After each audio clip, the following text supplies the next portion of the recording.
break the glass. Okay. Well, good morning, everybody, and it's nice to be here, and it's nice that it's actually looking like spring outside. So I think that'll put us all in a very good mood, correct? So we move forward. I'm going to call the meeting to order. Christy, would you please take the roll? Board Chair Diedrich. Here. Dr. Jelmstad. Here. Mr. Espegard. Here. Mr. Schaaf. Here. Ms. Nesset. Here. Mr. Morton. Here. Dr. Munsky. Present. Mr. Hofferth.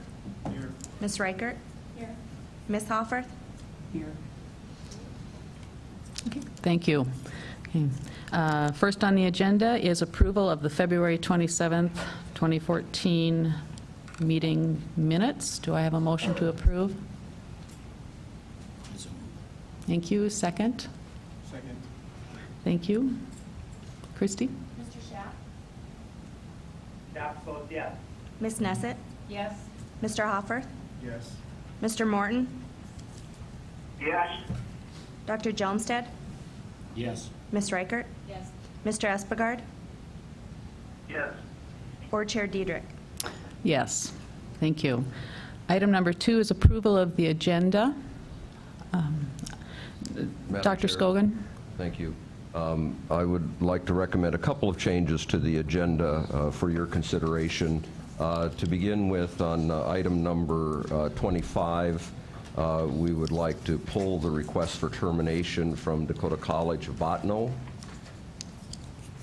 And we're still working through some issues on that. And secondly is to move item number 11, the approval of the annual budget guidelines, up to item number 3 and move everything else down.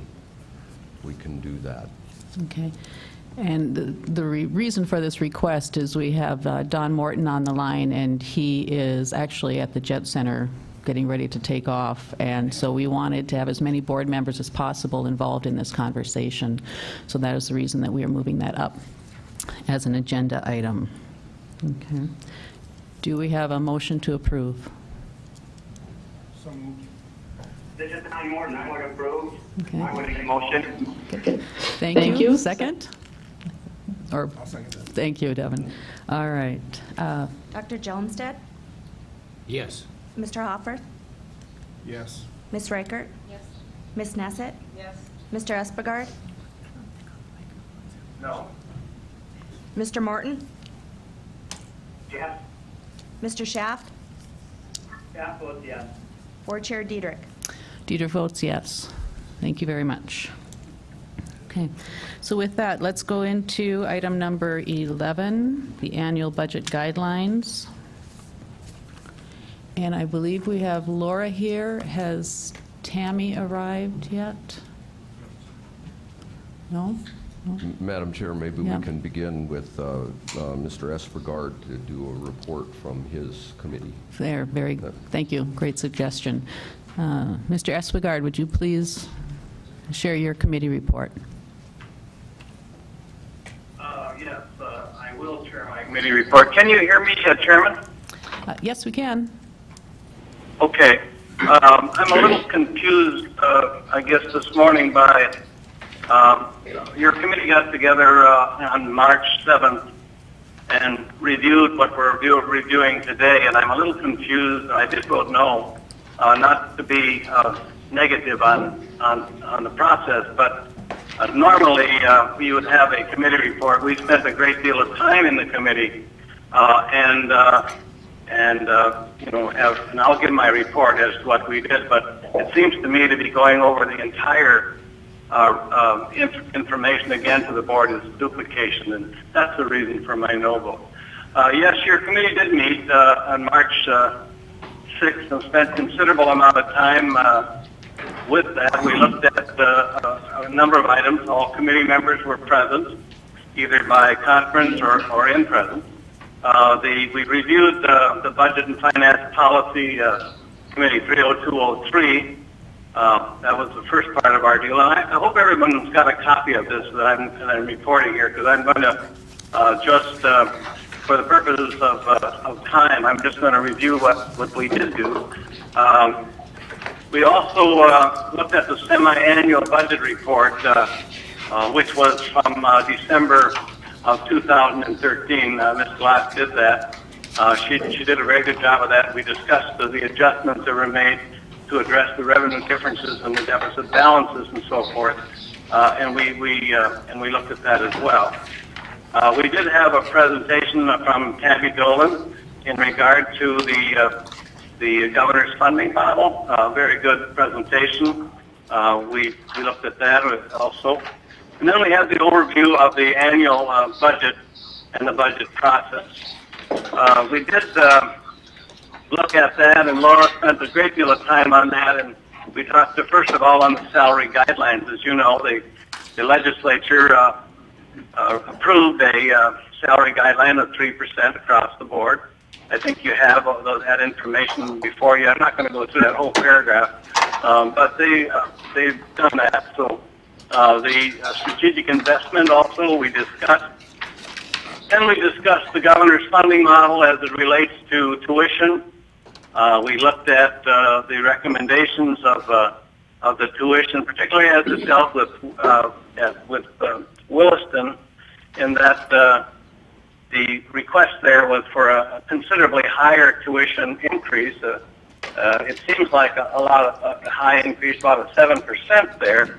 And all the way along, that was to do some catch-up because they've been considerably lower in the past, and so we recommended that move forward also. We looked at the Connect North Dakota fee, we looked at the mandatory fee increases that we have, and so forth. And at the end of the day, we also we discussed in great deal, I think, the differences between the recommendation of the college's tuition and the recommendation of the board. And here's where we likely will have a conversation. The recommendations of the board, and I'm going to move it when I'm done here, that we recommend that we stay with what we did last year. The recommendation there is somewhat different than possibly the cabinet would like to have.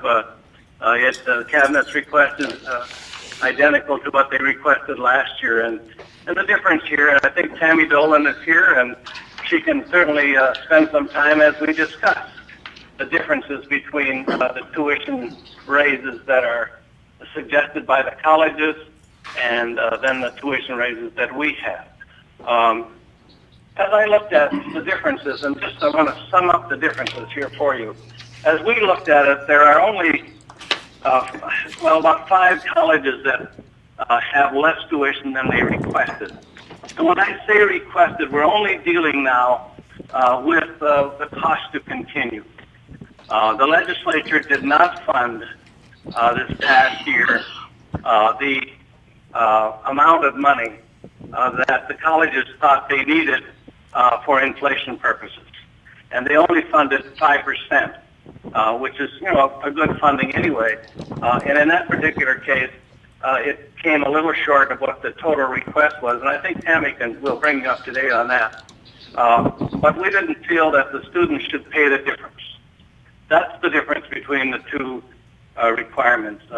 Just because the legislature did not fund, your committee discussed this in great length and voted on it, that frankly the students should not carry the burden of the unfunded part from the legislature. So at the end of the day, and this is the conclusion of the meeting, at the end of the day, as was moved and seconded, that the annual budget guidelines be approved as presented, except to replace option 1 with option 2, the rate below, and with Williston staying at 7.1. That was voted on 2 to 1. We had one absent vote there from Kerry Reichart.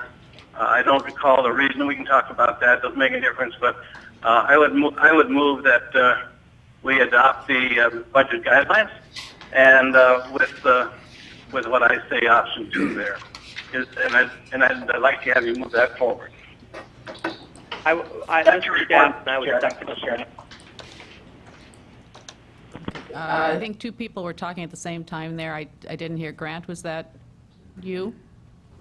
I just indicated that I would second the motion to move it forward. Okay. All right. I don't see that we have Tammy here yet. Yep, she's on her way. So maybe we could hear from Carrie Reichert? Sure.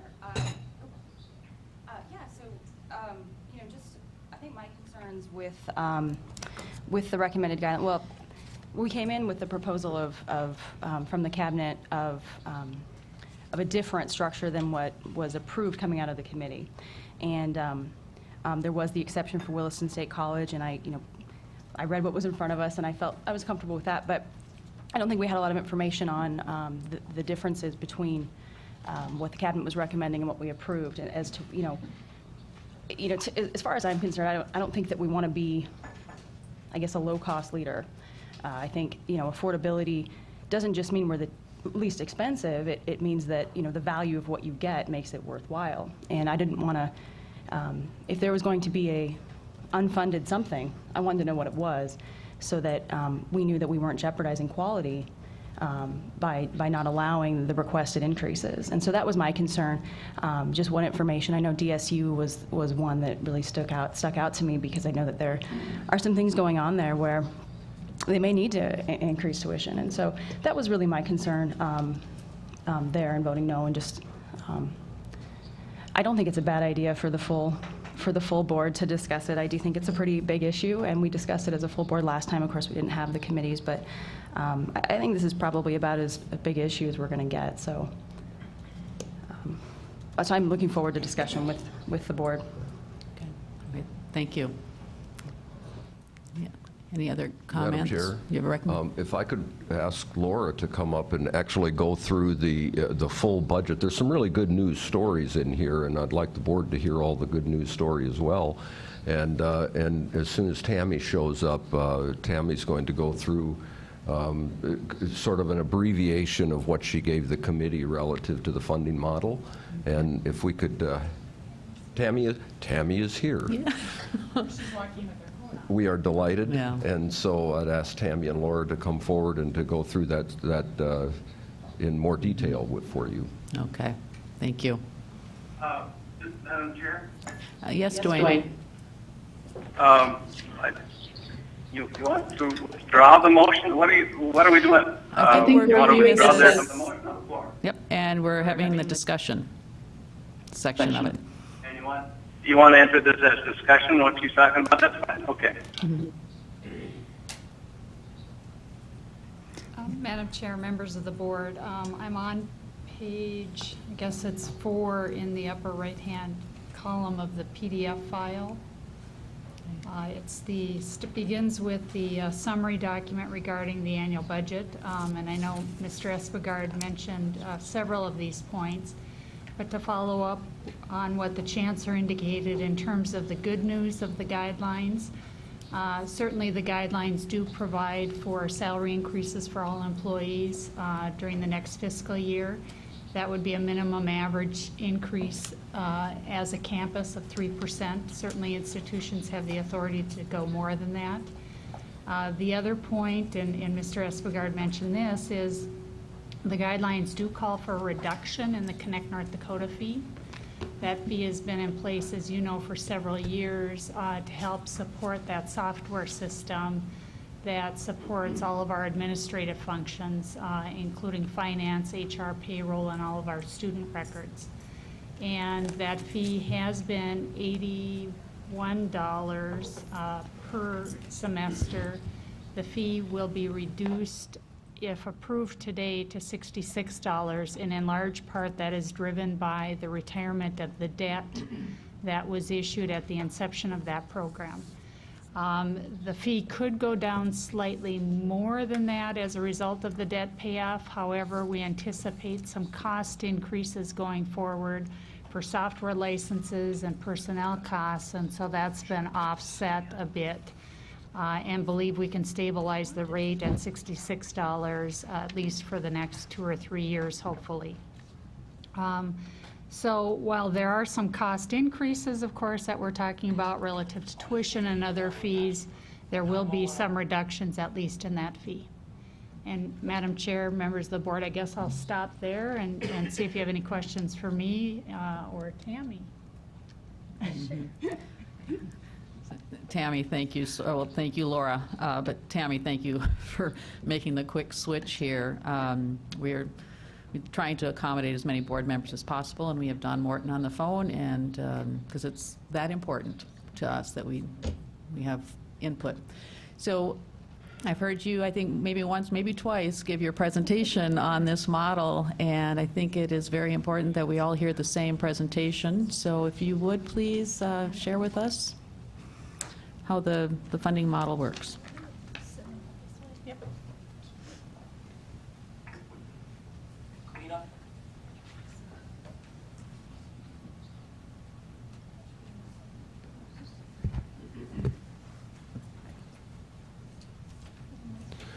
Madam Chair, for those on the phone, Tammy did have a one-page handout here, and we're getting it scanned right now, and we will get it sent off momentarily.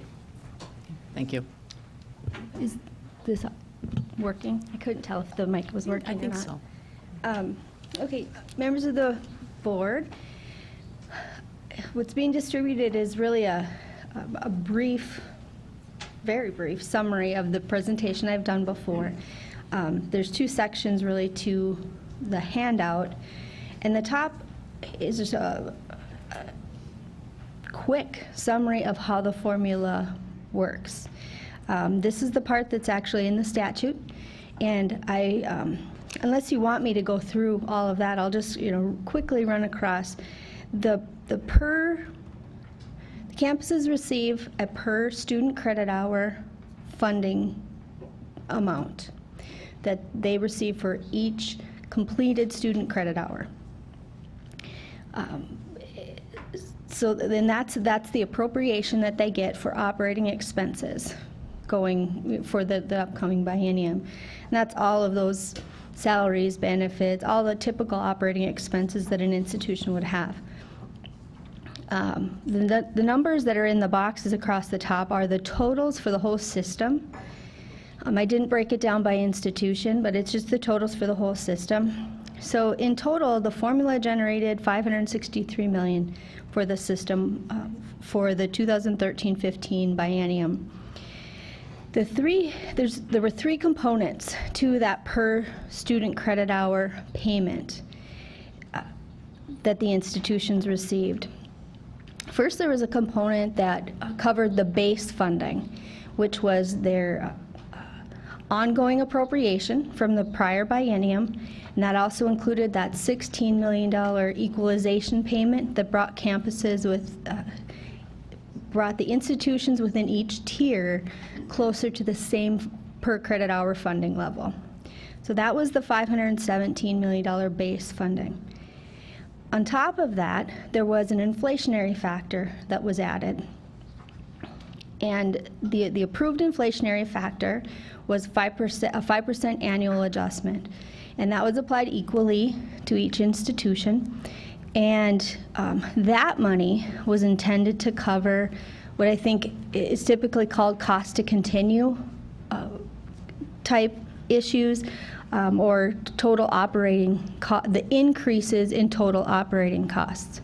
So that, again, that inflationary factor was intended to cover the increases in salaries, the increases in benefits as those benefits change, any increases in operating costs. It's not the base, but just that increased amount. And then the other component to that per credit hour rate was a few other legislative adjustments that were made, and those were for safety and security at the campuses, and there were some other adjustments that were made, and those totaled $6 million. So those are the components that are truly addressed in the statute, and there's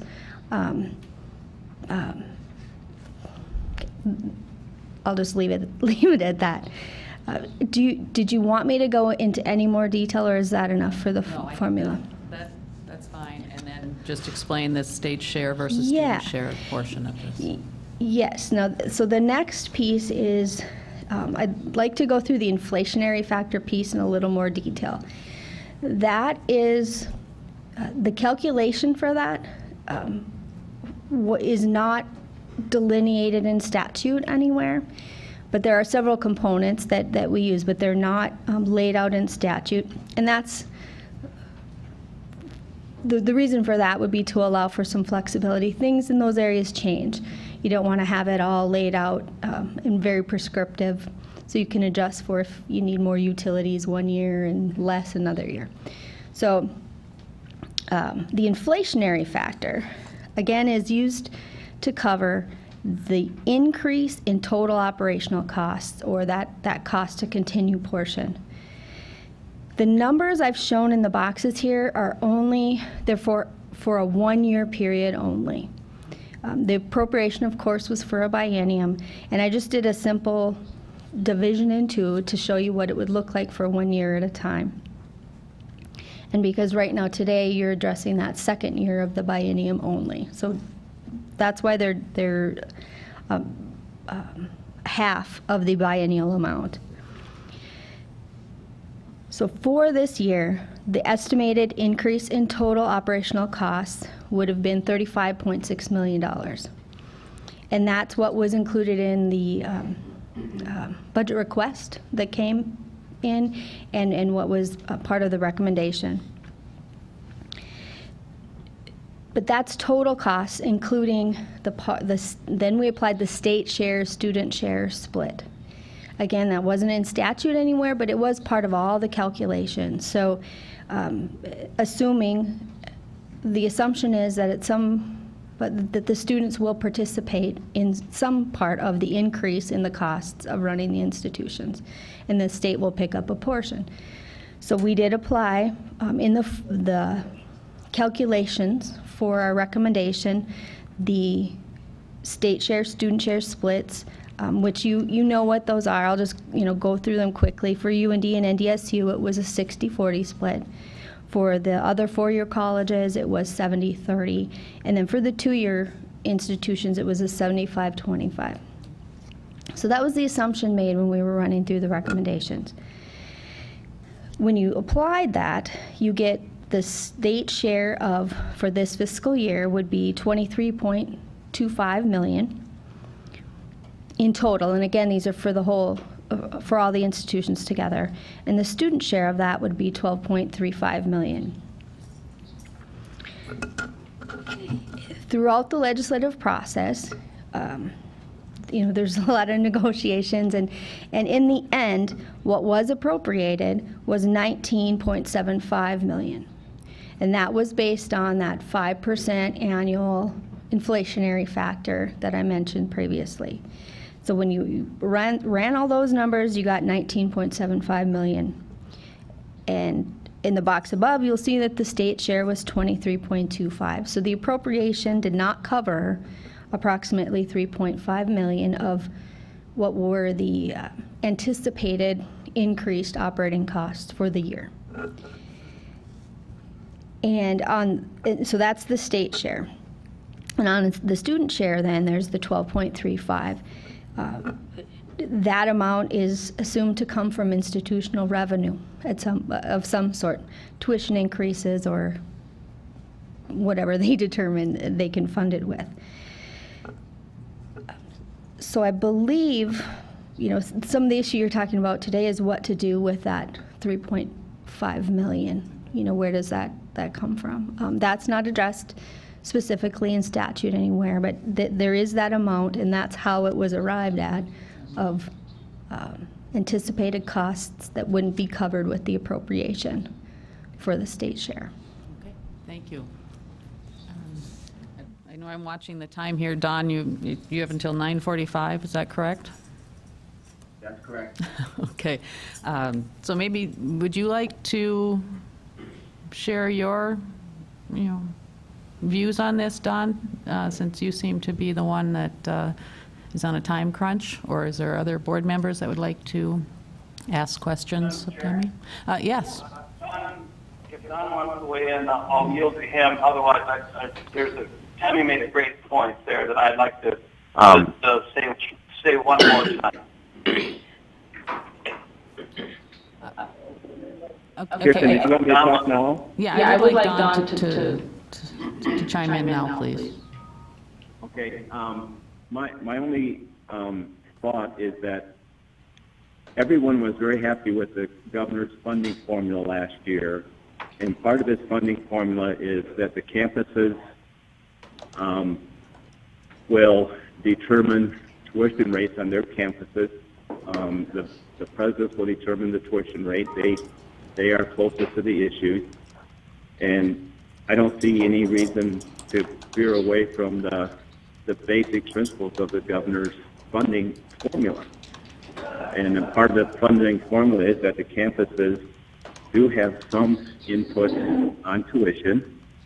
There is a cap that I think we established, and then but the responsibility for tuition is in the hands of the campus, and I like to stick to that basic principle. And I really think ultimately the market does have some impact on if you make, as a president, if you make a bad decision and your tuition is going up too much. I think at some point the market does give you feedback. So, but I think again, the campus presidents are closest to the issues and closest to the situation, and they have the expertise to make this call. Okay, thank you, Don. Other board members, Mr. Espegard? Yeah, I think, thank you very much. I think one point that's, I think, very important there, and I don't disagree what we're talking about, and certainly don't want to sound like I'm terribly negative, but I want to say one thing. The students are paying their share. They're paying the $12.35 million. What we're talking about here is increasing their tuition more than what they normally would pay in their share to cover what the legislature did not give in the inflation side of the budget. That's extremely important because the legislature said, look, we're going to appropriate $19.75 million. That's all we're going to get. You're asking for some more money than that, and I don't believe, and I think there's others that believed it before as well, that the students ought to be picking up what the legislature did not pick up. I do believe that the students are paying their share. Basically, I don't think that anybody's tuition has been cut down so much. For the 1% or so that they're paying less than they would pay if this doesn't pass, is big money. And if we keep saying that we can spend as much money as we want in the colleges to do a good job, but if the legislature doesn't fund it, then it all goes onto the backs of the students and not onto the administration to adjust as they see because of less numbers or whatever. Then I don't think that's right, and that's the only my only contention there is that the students, and my only point there is that the students are paying their share. They're paying their share as they did last year. And last year they did not pick up the part that was not funded by the legislature. That's the only part you're talking about. All right, thank you, Dwayne. Thank you, Mr. Chairman. Yeah. Kathleen? I just have a point of clarification. We have a motion on the floor that makes a recommendation. Does that recommendation at a committee follow the governor's model that Tammy was just describing for us? No. It does not. Okay. And clarify for me what it does, I guess because I'm maybe we lost better, here. Yeah, thanks. Yeah, so I think to be fair, Dwayne's point is that, you know, under this model, we have a shortcoming somewhere. We do, 3.5 million. And what the recommendation out of committee was that we just figure out how to deal with it, that we don't pass that on to students. And so we set the caps there, with the exception of Williston. Is that fair, Dwayne? That's exactly right. The governor's model does not say necessarily what they have to pay. The governor's model doesn't address that, and Tammy can talk about that in addition to that. But the legislature did not fund what totaled their amount of money. So there's a $3.5 million shortfall, and again, as a repeat, if it goes the way the recommendation was, it just gets all passed to the students, and that's the difference between A and B. Yes, Ms. Riker. I think the question is, okay, we've got, a revenue, or we've got a shortfall here. How are we going to make it up? And my point was that I think the students are making it up one way or the other. They're either paying more in tuition to maintain what they have, or there's going to be some reduction in something somewhere that I think, indirectly would impact students. And so I think, my thought is, I'm going to leave that up to the campus to decide. The presidents understand, much better than I would what the elasticity is there, and what their students are looking for and what programs would be cut, how, or, what the cuts would be. So I think it's one way or the other, the students are going to eat it. I think it's just up. Mr. Hopper. I would agree with Ms. Reichert. I definitely think that the students shouldn't have to pay all this money, but in the end, what programs are going to be cut? And I do trust the campus presidents to, if they don't need to raise it to the maximum, they won't. But if it's going to cut the programs that the students need, that's not going to benefit our students either, and then we're just doing a disservice to our students, in my opinion. Okay. Kirsten, this is Don Moore, not going to leave now. Oh, okay. Well, thank you. But isn't the money's got to come from somewhere based on the estimate of budget? Remember, that's just an estimate of budget. And the money's got to come from somewhere. Let's just take for a minute that the money comes from maybe some efficiencies or some other things that are dealt with in business. Business goes through this all the time. And when business goes through something like this, they look at the resources they have, they look at what happens throughout the year, and maybe they don't have to cut it all. Maybe their expenses weren't what they anticipated. Remember, we put an inflationary factor into the cost to continue with more than money. The legislature came up with 5%. Maybe it's not going to be 5%. Certainly that's higher than the CPI. We know that. And we've got to remember also that the legislature put in $16 million more to equalization last time as well, plus all-time high funded higher education. So the point is, there's quite a lot of money there. And the point is that it's this one section of the budget is not, the legislature didn't fund it exactly the way they want to fund it, then pushing it on to the students is one way. The other way is to see what happens in reality, and possibly if that isn't, maybe it's going to be that high, then to look at efficiencies. And I think that's all we're saying. It's running it like a business, I think. Okay. Thank you, Dwayne. And I would like to add, I have an email here from Jennifer Vetter, the president of the North Dakota Student Association, and I don't know, Devin, did you receive her memo? Would you like to share that, or would you like me to read that?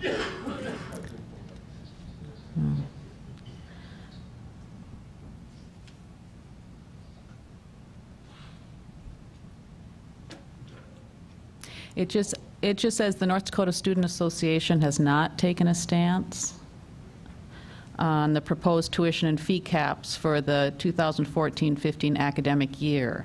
The association lobbies the legislature every session to cover the state's share of necessary increases, but does not take a stance once the individual campus rates are to be set, as action could negatively impact some campuses while benefiting others.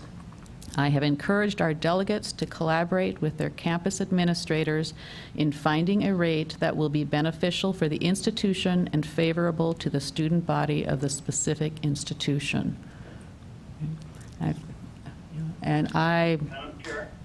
Yes. Is that you doing? Do you want to read the resolution of the UNED Senate as well? Okay. Do we have somebody from the student body of UND here? No? Okay. All right. Does somebody have that resolution handy? Devin? Otherwise, I will. Send it out. Okay. Madam Chair. Okay. Yeah, Ms. Oh, okay. Yep. Go ahead. Okay, thank you. All right, so this is from the Student Senate at UND. And says, whereas tuition rates are one of the most critical concerns for college students, and whereas providing quality education for students at an affordable price should be a desired goal, and whereas students in the North Dakota University system have endured the financial burden of drastic tuition and fee increases, and whereas the maximum rate of tuition growth at UND approved by the State Board of Higher Education for the current academic year was 3.72%, and whereas this rate represented the largest rate of tuition growth at UND since 2009, and whereas the Legislative Assembly increased appropriations to UND by nearly $13 million, or 8.9% for the current biennium, and whereas the University of North Dakota is currently approved to increase the rate of tuition for the next academic year by up to 3.72%, the same rate, and whereas this is the cap on the rate of tuition growth that was recommended by the State Board of Higher Education Budget and Finance Committee, and whereas President Kelly has indicated that it is UND's intent to maintain a 3.72 tuition increase for fiscal year 2015, and whereas it is also the intent of the University of North Dakota to set a 3.72% in tuition increase for 2015, even if the State Board of Higher Education authorizes a higher maximum rate. And whereas this body recognizes that there are circumstances where an increase in the rate of tuition is necessary for an institution of higher education to fulfill its mission. And whereas if the University of North Dakota is able to appropriately fulfill its mission at an increase of 3.72%, the State Board of Higher Education should not authorize a cap exceeding this level, as the original budget proposes to do. And whereas the State Board of Higher Education should establish the maximum rates of tuition growth with the institution's needs in mind, seldom setting a rate higher than that which is absolutely necessary, except in extenuating circumstances. And therefore be it resolved that the University of North Dakota Student Senate urges the State Board of Higher Education to amend the previously proposed budget, which would have set the maximum rate of tuition growth at the University of North Dakota to 4.9, to set that rate of growth at a level no greater than 3.72, the rate which is currently authorized and was recommended by the State Board of Higher Education's Budget and Finance Committee. And therefore be it further resolved that the University of North Dakota Student Senate urges the State Board of Higher Education to solicit feedback from the institution's respective student bodies prior to making budgetary decisions in the future. And therefore be it further resolved that the University of North Dakota Student Senate urges the State Board of Higher Education to develop procedures to be used in future budgeting decisions which require NDUS institutions to specifically demonstrate a need to increase the rate of tuition at their campus, as well as potential implications if such an increase were not granted prior to the State Board of Higher Education approving any increase.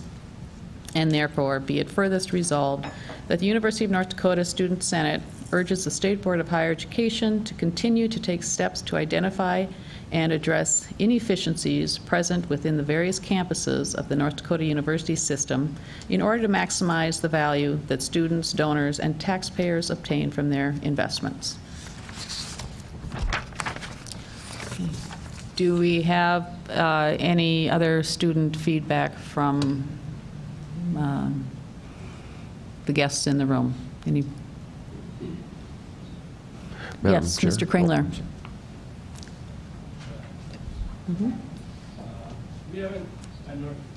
Yes, please, so we can hear you.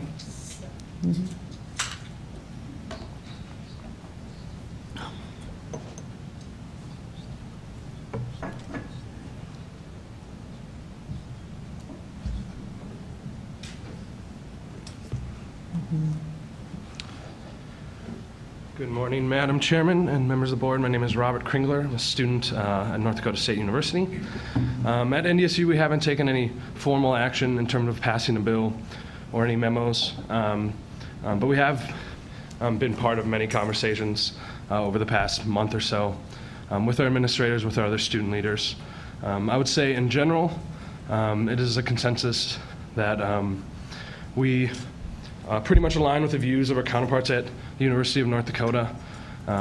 We are generally, I guess I'd use the term comfortable with the recommendations of the Budget Committee. Obviously, students never want to see a tuition increase, but we know that that's really never possible. We don't want to stifle the growth of our university.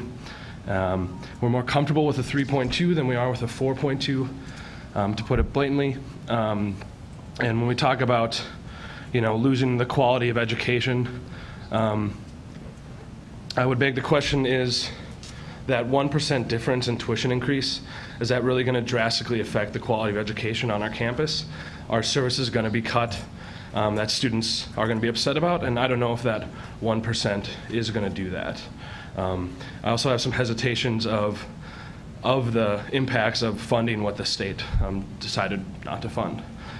So I guess that would be in general just my personal comments on the matter. Okay, thank you very much. Dr. Scobin. Madam Chair, thank you very much. I would like to hand out something here. First, let me preface it with this. We've got two different discussions going here. One of the discussion is a philosophical policy decision that the board has to make about the brand new funding model that was passed this last legislative session and how the board comes down on that. The other is the very real, what's going to happen on the campus, what's going to happen to the students relative to this. So it's really two separate conversations. And so what I'd like to do is pass this out, and Christy, that would be the 3-column scan that I got to you this morning. If you will send that to the folks. So those of you on the telephone, Christy will send this out to you right away.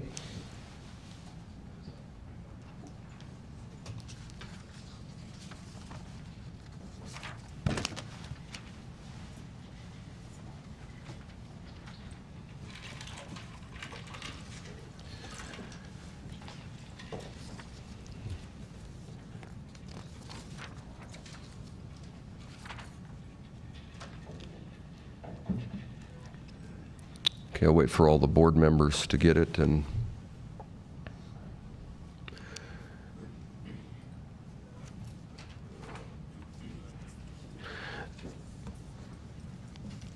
so first, if I could address the philosophical point of view, and I think the policy decision that the board has to make. As you know, there was the governor and worked very closely with the campuses in devising what we've been calling the governor's funding model. It's a very transparent model. That's one of the things that folks have asked for in the funding of higher education, is that there should be some transparency to it. It is also a very predictable model, in that we know, as Tammy was explaining on her chart, there's a state share, there's a student share. We know what the total cost to continue is. We know now, based on student credit hour production, how much each campus is going to get. Inflation is calculated into that. The whole thing is very transparent, and the whole thing is very predictable.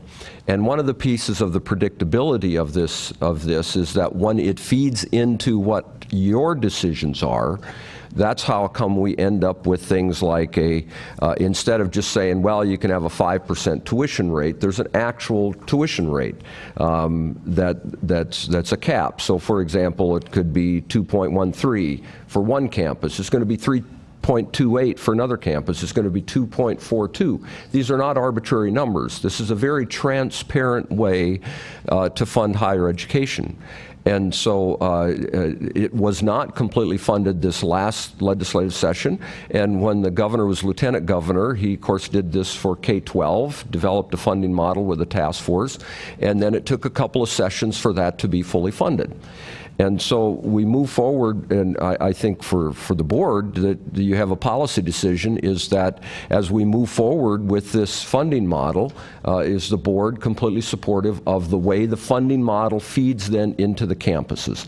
And so to Tammy's point, $3.5 million was not funded, so where does that come from? That's a policy decision that you have to make. So the motion that's currently on the floor is a motion that says that the Budget and Finance Committee elected not to accept funding the $3.5 million. which is, again, how it all feeds to the campuses from the governor's funding model down to the campuses.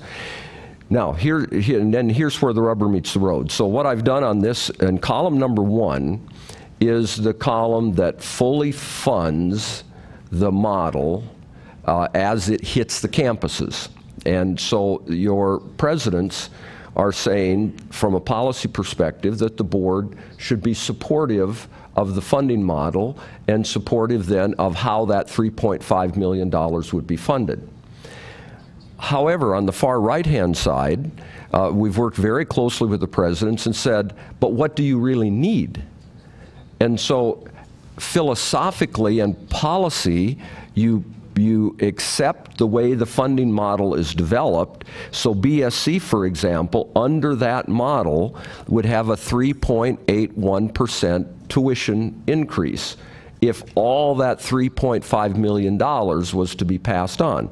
But the reality is BSC is saying, well, you know, we're looking at an increase of 2 to 2.42. Likewise, you see Dickinson State University. According to, as the funding model feeds to their campus, they would need a 5.08, but they're saying, well, we're looking at a 3.97. So the reality is that it's not finding out where we're going to fund all that $3.5 million. It's a policy decision from the board's perspective of how does the board fit into this whole funding model. So the governor, working very closely with the campuses, designs a funding model that's very transparent, that's very predictable. The legislature funded the majority of that, and the legislature has been very good to higher education. No one would ever question that. And the legislature funded most of the new funding model. And so now the board's decision is, okay, so where does that other 3.5? But it's not going to be 3.5 because, as you can see on the right-hand side, the presidents have already identified what cap they, or what rate they would set. So there's two different things going there. There's one is the policy decision by the board, and then the other is what is the actual rate that your campus, your individual campuses will set in tuition. Okay, thank you. Madam Chair? Yes, Dwayne? Is precisely what this is policy discussion. The governor's model is a great model, and we like that a lot, but the governor did not address how tuition would be handled should the legislature not fund 100% of what's requested. And that's what we're talking about here. The real point there is, does the governor's model say that if the legislature does not fund 100% of the request, does it get passed to the student? If that's the case, and first of all, it does not, and I think Tammy could probably talk about that again. Because if that's the case, then what is the incentive to be efficient? In other words, let's say that they don't fund as well as they've been doing the last year or so. Maybe they decide to fund more. I would hope they would, and then of course the student share would be fine, everything would be good. But if the real policy decision here is, if the board says, okay, if the legislature doesn't fund what has been requested on an estimate of inflation, then the students have to take it all. I think you heard from a large majority of our students to say, look, we want the tuition to be as low as possible. I think if you do it the other way, then the students are going to pay more tuition. And I do believe if you vote against the motion, that you are just raising tuition to students. And I don't think that's a good model. I don't think that's a good plan. Thank you, Mr. Espegar. Ms. Hopper. 2 points, I think. One, last year, we asked our campuses to tighten their belts, and we didn't raise tuition at that cost to continue. Secondly, I don't think cost to continue, in my mind anyway, cost to continue is not a request of what we think we want. It's what First of all, there's a 3% minimum salary increase, which is a large portion of these campuses' budget. And then we have, which much smaller, the cost for electricity and those utilities. So I'm not so sure that I can say, in my mind, that our colleges, tighten your belts, because we're telling them you must give that increase to those employees. They have no control over utility costs. So I think we have to allow our presidents to go back and say, I don't want to have to cut the heat down to 50 degrees in these buildings, or let go employees. I really think we need to trust these presidents to make good, conscious decisions for their institution and their students. And as a parent of 2 college students next fall, I have confidence that they will do that. But as an employee who counts on that minimum 3% increase, I don't want to see them cutting employees to do that also. So I would just encourage us to not look at this as what they want, but what they need. Okay. Thank you. Yes, Ms. Reichert. So I think Janice's point is a good one, and that's, we're talking about this inflationary factor here when we're talking about what's been unfunded, and that's just the cost to continue. That's not, the cost to, so with pathways, and with all of our conversation, we're talking, we want, higher graduation rates, we want, higher retention rates. Okay, so we want to improve, but we're not even going to fund the cost to continue. I mean, I don't know how far behind we want to get before we start to get ahead. I mean, I feel like, higher graduation rates, yeah, are there efficiency concerns? Yeah, and I think, is there a time to address that? Yes. I think, coming into the next budget season, if we want to get into those details and, go through all that and see where we think there's, I don't think that's our job, but if we want to do that, I suppose we could. I think, Dwayne's point about, what's the incentive to be efficient? I mean, I think that each of our presidents, enjoys their jobs, wants their jobs, and they're not going to set tuition at a rate where they're going to lose students. I mean, I think it's a kind of a built-in incentive, and so, yeah, I realize that some of this is based on estimates. We don't know what's going to happen in the budget. Are there some things that could change? Yeah, but I think we want to give the maximum flexibility to at least continue, and then we can talk about improvement. But I think there is a cost to improvement. And I think you can see that just by looking at, comparing colleges where tuition or, where retention rates and graduation rates are very high, and looking at their tuition. There does seem to be a correlation. Quality sometimes costs more. Okay. Thank you. Yes. Madam Chair, I remember from last year we went through a similar discussion. Mm-hmm. We also had a similar presentation where there were proposals and there were estimated cost increase as each campus president would propose. Do we have the actuals from last year so we can compare to what the actual campus increases were? As because we have column, and I'm referring to column 3 in the spreadsheet. Okay, that's a very, very good question. Do we have that information? I know that on the proposed page, increase is the same. And Laura, I think, isn't that what page 10 is?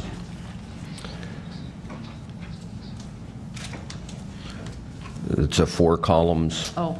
Yep. Yes. And so that shows you what the maximum rate of column 2 shows you what was consistent, again, sort of a policy decision consistent with the whole funding model as it feeds down into the institutions. Column 3 represents what you approved last year. And then column 4 under the percentage represents what the campuses actually did last year.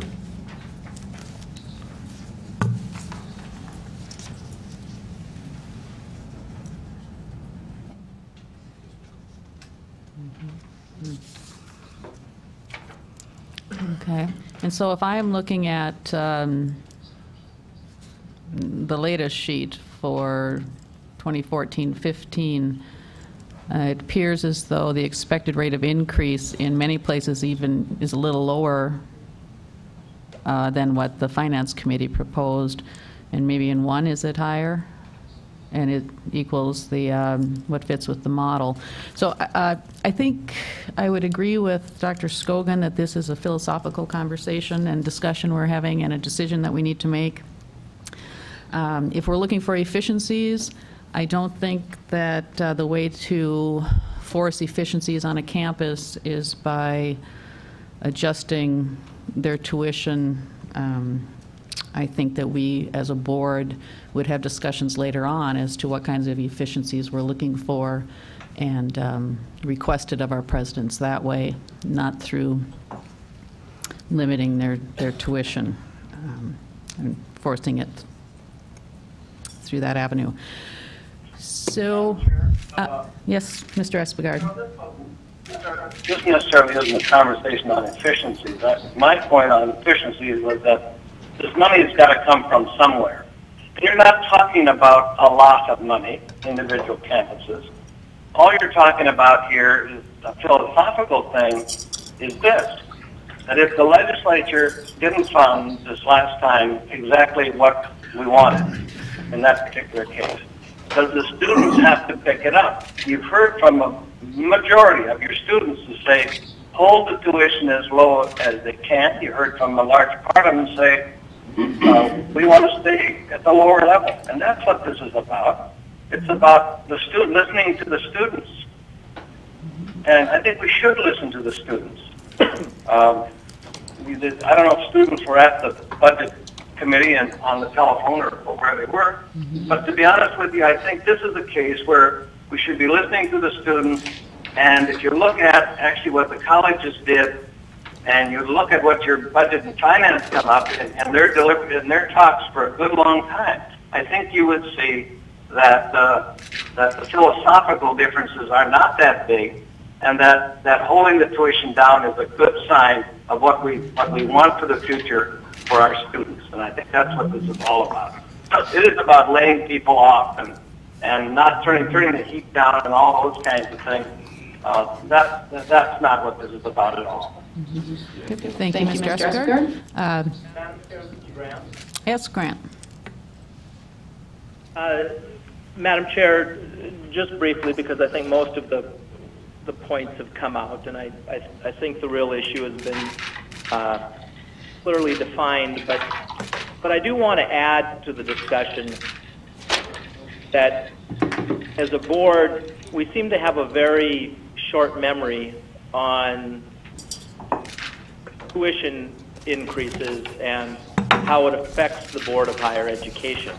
When I say we have a short memory, it's that we have this discussion almost every year, and in the years that we choose to raise tuition beyond what, primarily when we're talking about the research schools, primarily what their students are requesting, the board pays a heavy price, and we never come out in a favorable position when we choose raising tuition over asking the campuses to seek out more efficiency.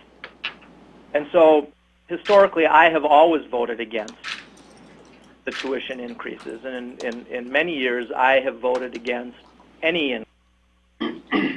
This year, it's not a situation where we're discussing whether there's going to be an increase at all, because we have increases in the budget committee's recommendation. It's the question of whether we fully matched what came out of the cabinet proposal. This year is not going to be any different. I can guarantee the board members that if we deviate from what has come out of the budget committee, the board is going to pay a heavy price. And that price we pay keeps getting higher and higher, in the sense that I would anticipate that in the coming session, if we can't get our arms around tuition now, the legislature is just going to go to the point where they're going to absolutely dictate what tuition is, and we'll no longer have this decision to make.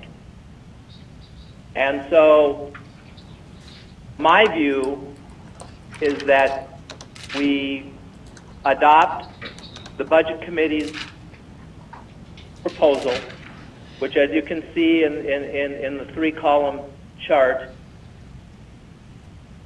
almost fully funds what most of the campuses, with the exception of one, fully fund what they're anticipating, their expected rate of increase. And if there is any difference, then with that $3.5 million shortage, we're turning to the schools and saying you have to find other ways of coming up with that money. Now, I think the arguments about terminating employees and losing certain services and programs for students, that's a bunch of hogwash, because we just came out of a legislative session that historically funded all of our campuses. And if anybody wants to say with a straight face that these campuses, after that type of funding, do not have the ability to find these additional dollars, I've got some swampland in Florida to sell you. And so I'm asking the board to at least give some consideration as to the price we as a board are going to pay if we do not adopt the Budget Committee's recommendation. And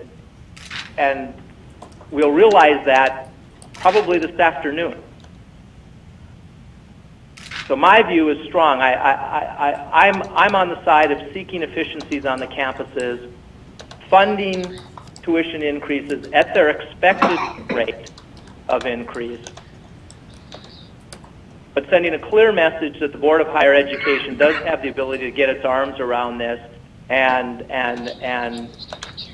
help the students when it comes to tuition increases. So I'm going to support the Budget Committee's proposal, and I urge the board, I strongly urge the board to do so.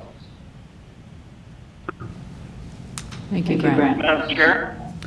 Yes, Mr. Espegard. Madam Chair? Maybe this is not proper, but I really would like to ask the student member on the board. He's heard what 75% of the students say. If he would give us some thoughts in regard to the student perspective or his perspective of trying to manage tuition at a little bit lower level. I do agree that we don't want tuition to be the maximum. I mean, we don't want the students to overpay.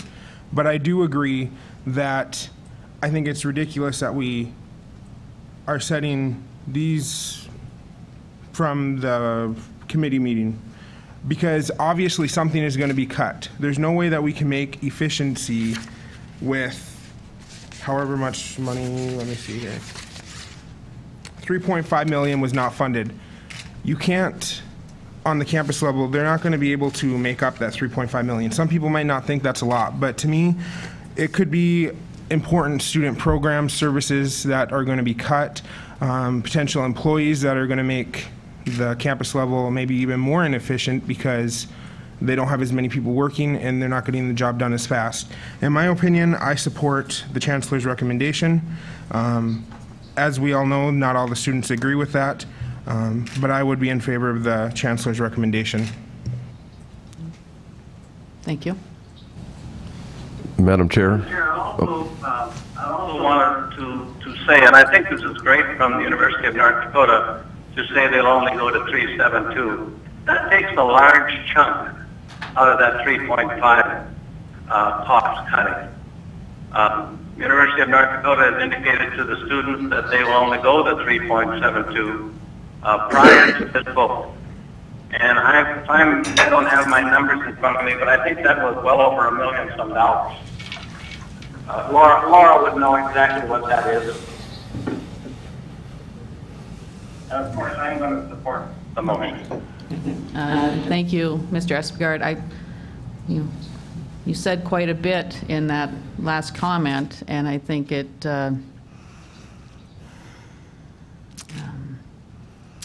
it actually supports that our campus presidents are going to do what is best for their campuses. And so I am not going to support the the proposal that came out of the Budget and Finance Committee and support the model that was developed by the governor last session, and also support the expected rate of increases that the presidents have provided to the board. So it sounds as though it's time for a vote. Oh, well, Madam Chair, may I? Hold on, Dr. Scogan. I want to add one more thing, because several times it's been indicated that and you just stated it, that you want to support the governor's model. And it needs to be crystal clear to the board that the Budget Committee's recommendation fully supports the governor's model. And so it would be a misstatement to say that if you're supporting the Budget Committee's motion, that in some manner it's contrary to the governor's funding model, because that's not the case. So I just want to be clear on that. Yep, thank you. Dr. Thank you, Madam Chair. And I also think that if this becomes a reason to vote for it because it supports the governor's model, is wrong. Because what we've done supports the governor's model as well. The difference is, if the legislature does not fund it, do the students have to pick it up? If that's the case, you're going to see tuition go up, as it has in the past, by whatever costs are there. So I really think, again, that supporting the governor's model is not a good argument in what we're talking about Okay. today. And I appreciate the correction. In fact, I shouldn't call it the governor's model. I should call it the funding model. But I do think that it takes away some of the ambiguity for these campuses when they know, I guess, is it a 2-year delay? They know exactly what kind of funding and what kind of tuition they will have in the future, and we would no longer have this debate. We'd have a cap, and then they could determine what tuition they're going to increase or not increase in the future based on that. And it puts it in the hands of the presidents, and it allows the presidents to talk with their student body and determine exactly what the tuition should be. Now, I think Dr. Scogan's been trying to say something for a while here. Madam Chair, thank you. I just want to say that I completely agree with Mr. Espegard and Mr. Schaft that we need to be concerned about the students. Mr. Hoffert explained that, I thought, very well, and you know, we are all concerned about the students, and all of your presidents are. And I'm a little perplexed on how if the present if the present proposal doesn't pass, that somehow there's going to be more of a tuition increase on those students. If you take a look at column 2 and 3, what the Budget and Finance Committee is proposing, so Lake Region would actually be less. In fact, 6 of your campuses have committed to an increase, a tuition increase that is less than what the Budget and Finance Committee proposal is. So if you just follow along, you know, Lake Region is less, NDSCS is less, Dakota College of Bottineau is less, Mayville State is less, Minot State is considerably less, Valley City is less.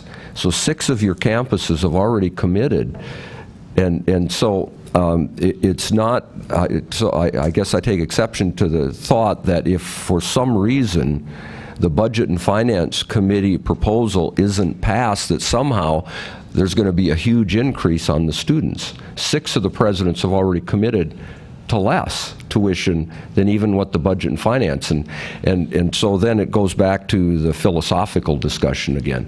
What I'd like to do, ma'am, is before you do your voting, is lay out possibly an alternative approach, then go ahead and do your vote, and then decide if that alternative approach is worth some discussion as well, if I could be permitted to do that.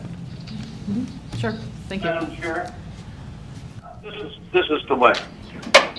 Again, certainly that is great news that the campuses are less than their requested amount of money. I think that's wonderful.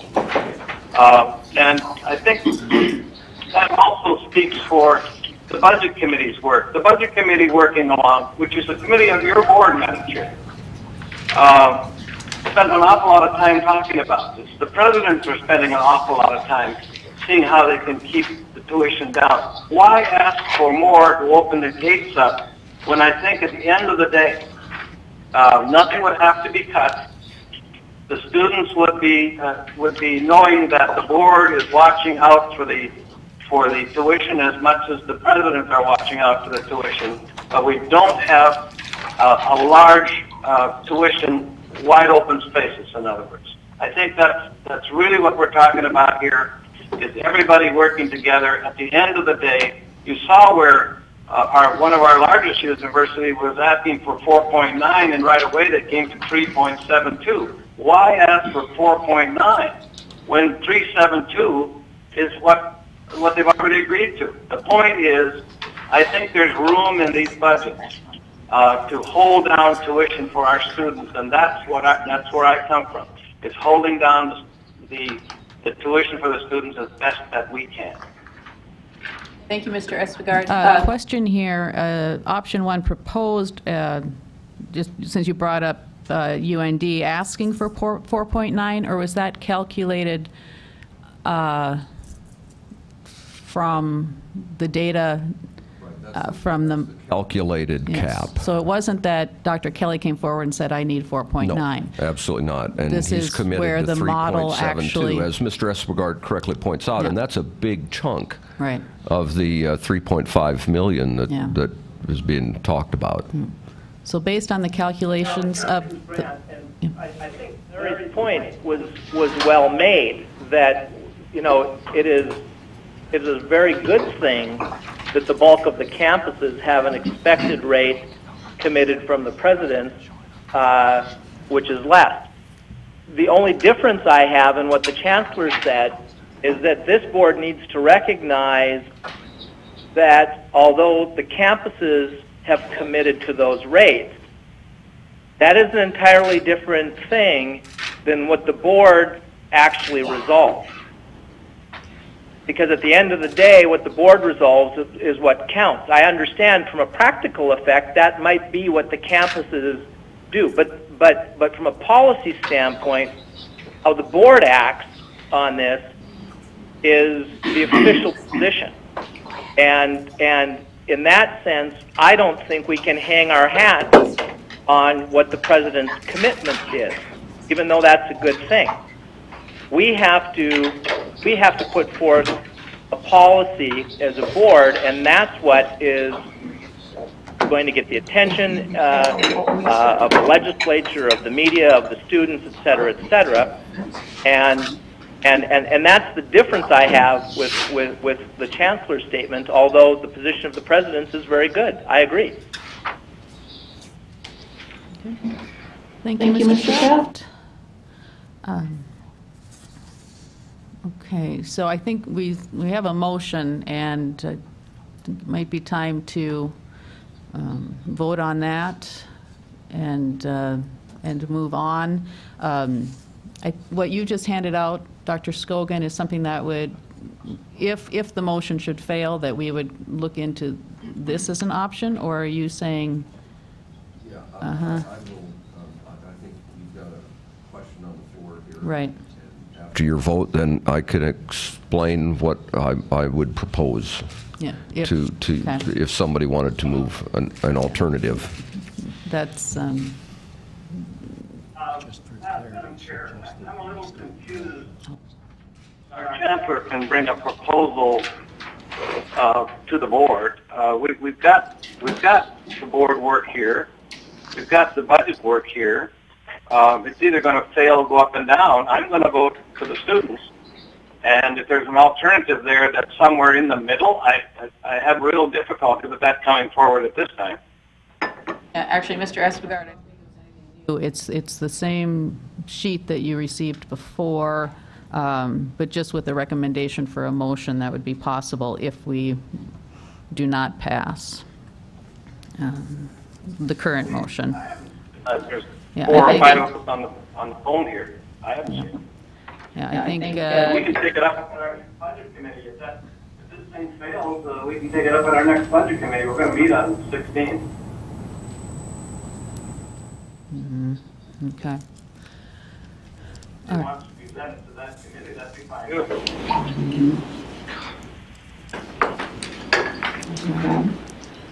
Well, I do, before we have the vote, can we restate what the motion is? Christy, do you have that, or who has the?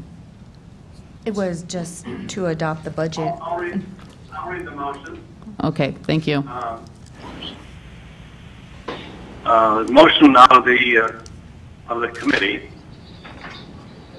It was moved and seconded and recommend the board approve the 415 annual budget guidelines as presented, except replace option 1 with option 2, which is the rates that we're talking about, the tuition rates, and with Williston staying at 7.1 proposed increase. That's the motion. Okay, thank you. The difference is only in the tuition, that the students would pay more in one way and less the other. That's the only difference. Otherwise, the entire budget was approved as presented. Thank you, Mr. Espegard. Christy? Mr. Espegard? Yes. Mr. Morton? Mr. Shaft? Half vote yes. Dr. Jomstad? No. Ms. Nesset? Yes. Ms. Reichert? No. Mr. Hoffer? No. Board Chair Diedrich? Diedrich votes no. So the motion failed.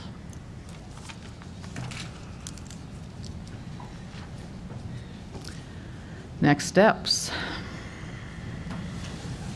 No, Madam Chair, I don't know how you want to proceed at this point. What I passed out, the 1 and 2, the 2 columns. What I'm proposing is sort of a compromise position. Is that option 1 is approved by the board. However, at the same time, the board actually establishes the rates for each one of the institutions.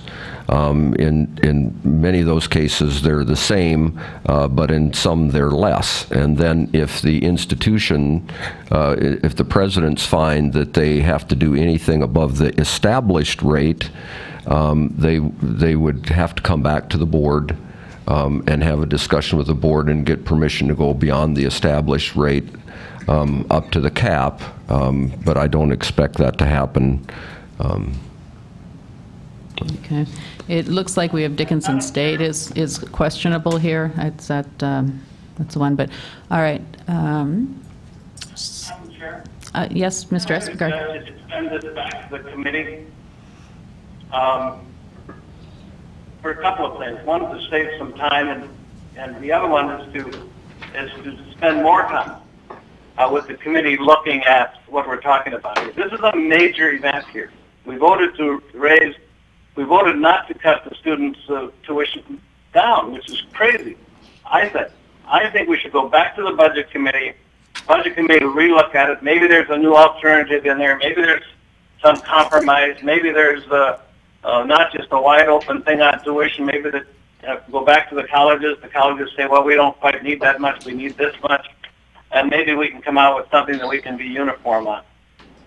Today, it's not going to happen. Today, the vote is not going to be uniform, and that's not how it should be when we're talking about our students.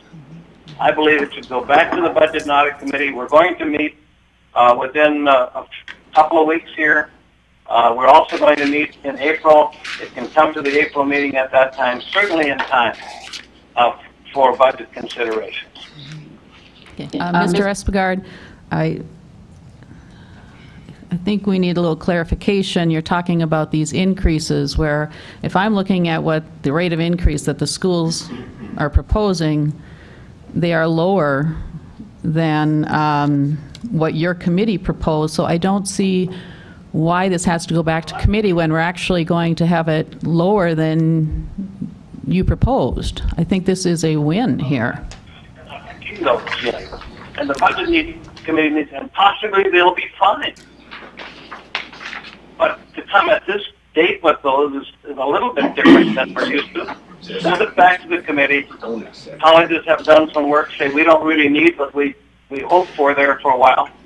Maybe we can come with a consensus then that makes some sense, and we start to act like a board. Let the budget and audit committee look at it. Let the colleges look to say, well, I don't really need that 4.9. I only need 3.72. That helps a lot. And Mr. Odegaard? we can lock in on something that really makes some sense. This is very important. Mr. Odegaard, you misspoke one more time saying that UND requested 4.9. They did not request 4.9. Okay. This was a calculation. I'm looking at the report that we got when we were dealing. 4.9 is exactly what was in the information that we got. Yes, that is in there, but it was not based on the institutions coming forward requesting that increase. It is part of the formula to cover the $3.5 million that was not appropriated. Okay. This was not a request. It is based on data, actually, as to how do you come up with the money that was not appropriated to those campuses.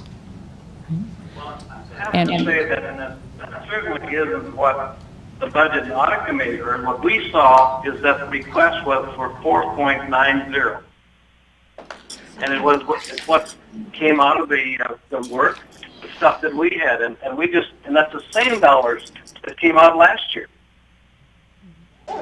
And maybe now that the campuses have looked at what they could. What will really work, maybe we're right in line with what the Budget and Audit Committee has recommended. Apparently we're not very far off.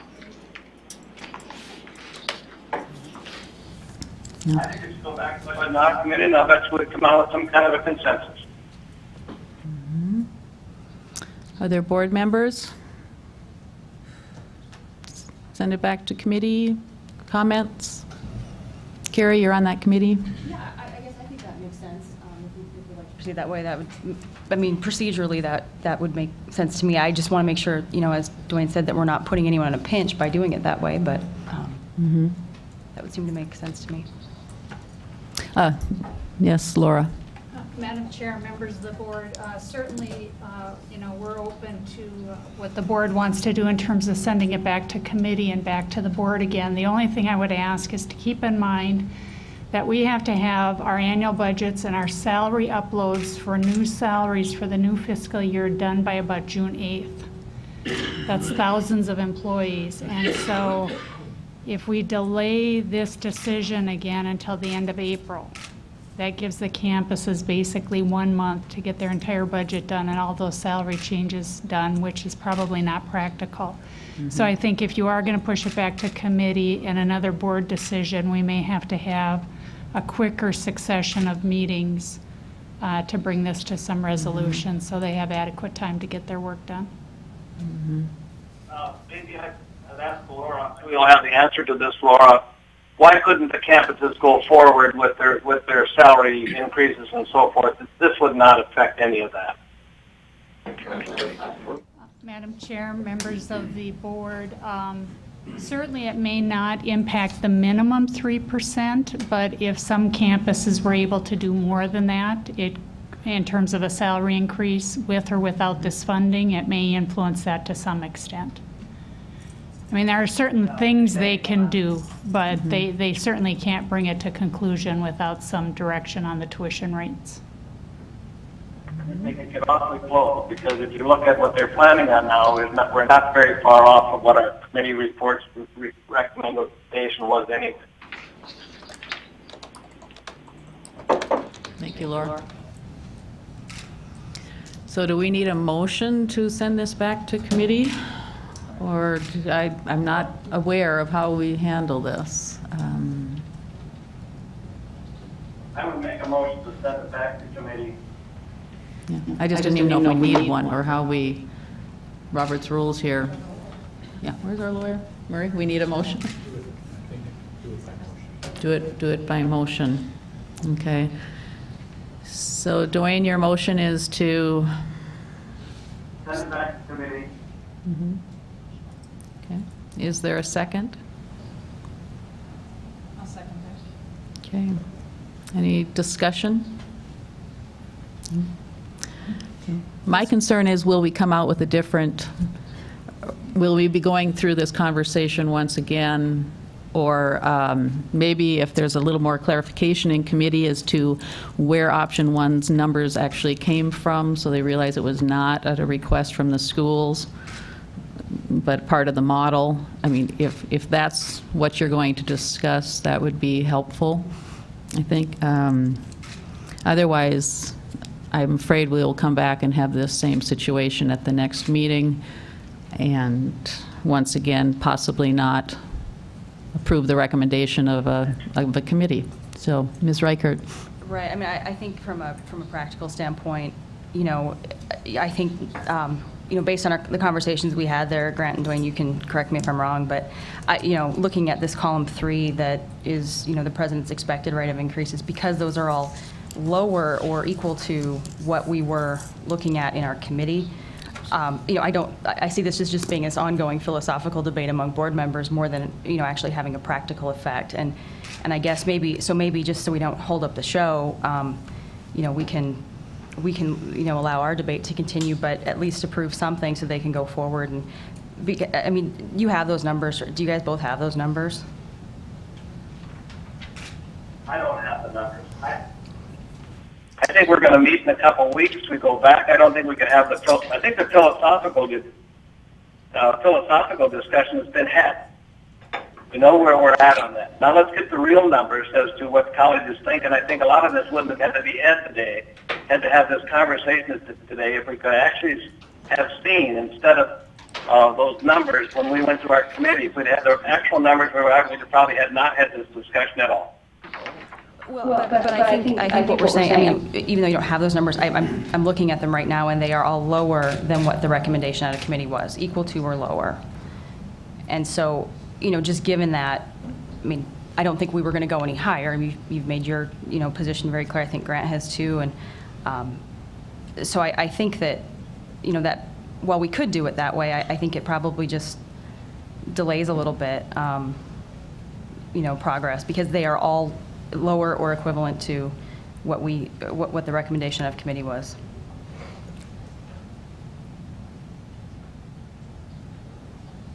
Okay.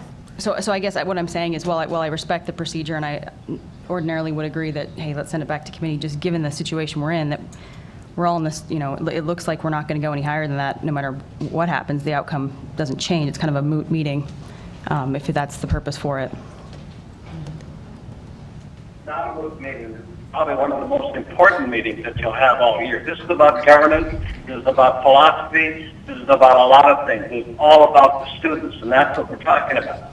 Right. From a philosophical standpoint, it's very important. I agree. Information today that shows that they weren't going to raise it as high as they told us they were going to raise it as a maximum. Then I think we should have that information. I think a lot of this conversation could have gone away. Well, you know, but I think, just to be clear, I mean, this, you know, this 39.5 million, this inflationary factor, I mean, that's the number we were all in agreement with, right? This is our number. And so we're talking about approving, I mean, I'm advocating approving a cap that would allow us to implement that number. That's the number we supported, and I don't like the idea of now saying, well, we really didn't need that much. I mean, if this board is going to put something in front of the legislature and support it, I think we need to back it. And so I guess, you know, I don't think it's necessarily, to me, the philosophical part is not so much about what has been requested right here. It's about, you know, what are the numbers that we're going to support and stand by. You know, but so I don't mean that it's moot from a philosophical standpoint. I just mean from as a practical matter, these numbers aren't going to get any higher.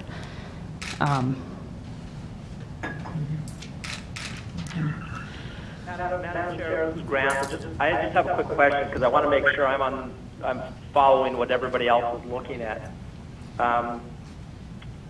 Ms. Reichert indicated, and I think, Madam Chair, you did too, that that the revised proposal would have rates lower than what the budget committee recommended. And I think, am I correct that they're lower in everything except for NDSU? Is that correct? Yes, that's correct. Or equal to, and Dickinson State is questioning that. They like a little flexibility, but they would come back to the board with that request. I just wanted to make sure I was looking at the right Yeah. columns that everybody else. Sorry, Grant, you're right. I missed that. Mhm. That's okay. Yeah. Okay.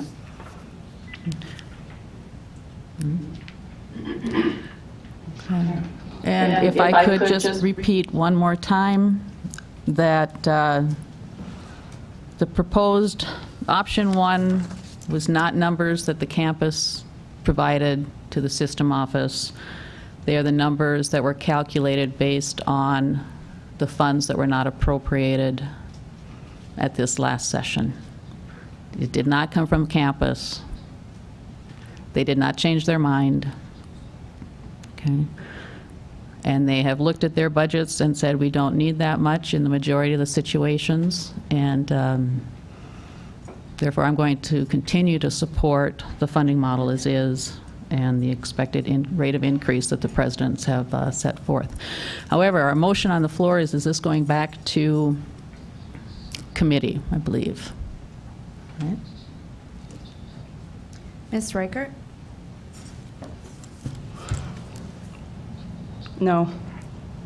Mr. Schaff? Scott votes yes. Mr. Espegard? Yes. Ms. Nesset? Yes. Mr. Hoffer? No. Dr. Jelmstad? No. Board Chair Diedrich? And Dieter votes no. Okay. Could I just clarify on this sheet, the first Yeah. one that we have, it does say cabinet proposed? Okay. Well, okay, so maybe, am I correct on what I'm assuming? Right, Or am I no, yeah, incorrect? Or not assuming, but my knowledge Right. of this. The cabinet, if you look at the 2-column one, has option 1, which is on that spreadsheet that you looked at it at 1, 2, 3, or 4. And so on column 1 here, we're just saying that the cabinet was proposing that the Budget and Finance Committee approve option number 1. Okay. Thank you. And recite to me then what option 1 is, because as I see what option 1 is where you have UND at 4.9 and NDSU at 4.23 and whatever. Is that what we're talking about now? That is option number 1. But perhaps, Laura, would you like to step forward once more and explain how those percentages were arrived? Well, this is the way. Yeah, we're actually. That's a good language. If this information could have been put out by the chancellor to the committee before this, we could have probably gotten rid of all of this talk. But frankly, when we saw 4.9 and those high increases, if that's not what the colleges needed, that's not being fair to the board. That's not being fair to the committee at all. I think, to be honest with you, I think it ought to go back to the committee and tell us exactly what they think they can operate the campuses on and come up with it. And I think we'd be in consensus. We're not against any individual colleges, or we're talking about students here. We're talking about tuition. And the governor's model does not cover the fact that the students have to pay everything that the legislature doesn't come up with. So, you know, I'm really hesitant to vote in option 1, which gives the latitude to go up to those rates that the committee didn't think were proper. And now you're telling me that those weren't the rates we're going to go to anyway. Well, my goodness. But I think, Dwayne, to your point that this is, I mean, budgets, it's not a perfect science, right? This is how you do business. You know, I mean, these are estimates. We all this is part of the budgeting process, right? I mean, you may get by with less. I mean, you know, I think the philosophical difference that we have on the board is just whether or not we want to give the flexibility to the campuses to meet the max, to, again, the cost, just the cost to continue, not even, you know, this is the status quo we're really talking about here, as best I can tell. So we're talking about whether we want to give them that flexibility to go to that level or not. And I think, you know, my position on that probably isn't going to change a lot. You know, based on what we have here, this is the cost to continue. I think they need that flexibility for all the reasons you talk about. I mean, budgets are estimates. All right, so Laura, would you please kind of go through, I've heard multiple times today that it sounds like there's questions as to where these percentages of increase came from for those campuses. Sure. Madam Chair, members of the board, if you recall, we talked extensively about options 1 and options 2 last year when we had this same discussion. And the numbers in both of those options come exactly from those documents from last year as well. So as Tammy pointed out, in the funding process, there's a state student share, and so basically at the conclusion of the session, once we knew what the final legislative appropriation was, we looked at the potential student share in 2 ways. One is if the student only picks up truly what the calculation calls the student share, and secondly, what that would be if the student picked up that share plus the unfunded state share. Those are simple calculations, quite honestly. Both last year and this year, those were presented as maximum limits or caps. At that point in time, we did not know exactly what the presidents intended to do. Did they intend to go to those maximum limits or caps or not? And that's the way the guidelines were presented to you, was to authorize a maximum limit and then give the presidents the discretion to increase rates up to that limit. So it was only recently then that the presidents, after consultation with their administration and their students, then came back and said, okay, here's what we fully anticipate to do within those limits. And that's then where column 3 was added. So again, those are a calculation. They were always intended to be a maximum limit, not the exact rate of increase that presidents were either at that point in time were requesting or recommending, but rather a limit. Potentially some may go to the limit, some may not. Okay. Which is what happened this current year. Some went to the limit, some didn't. Mm-hmm. Okay, thank you, Laura. Madam Chair, I have a question for Laura. This is Grant. Mm-hmm. Yes, Grant.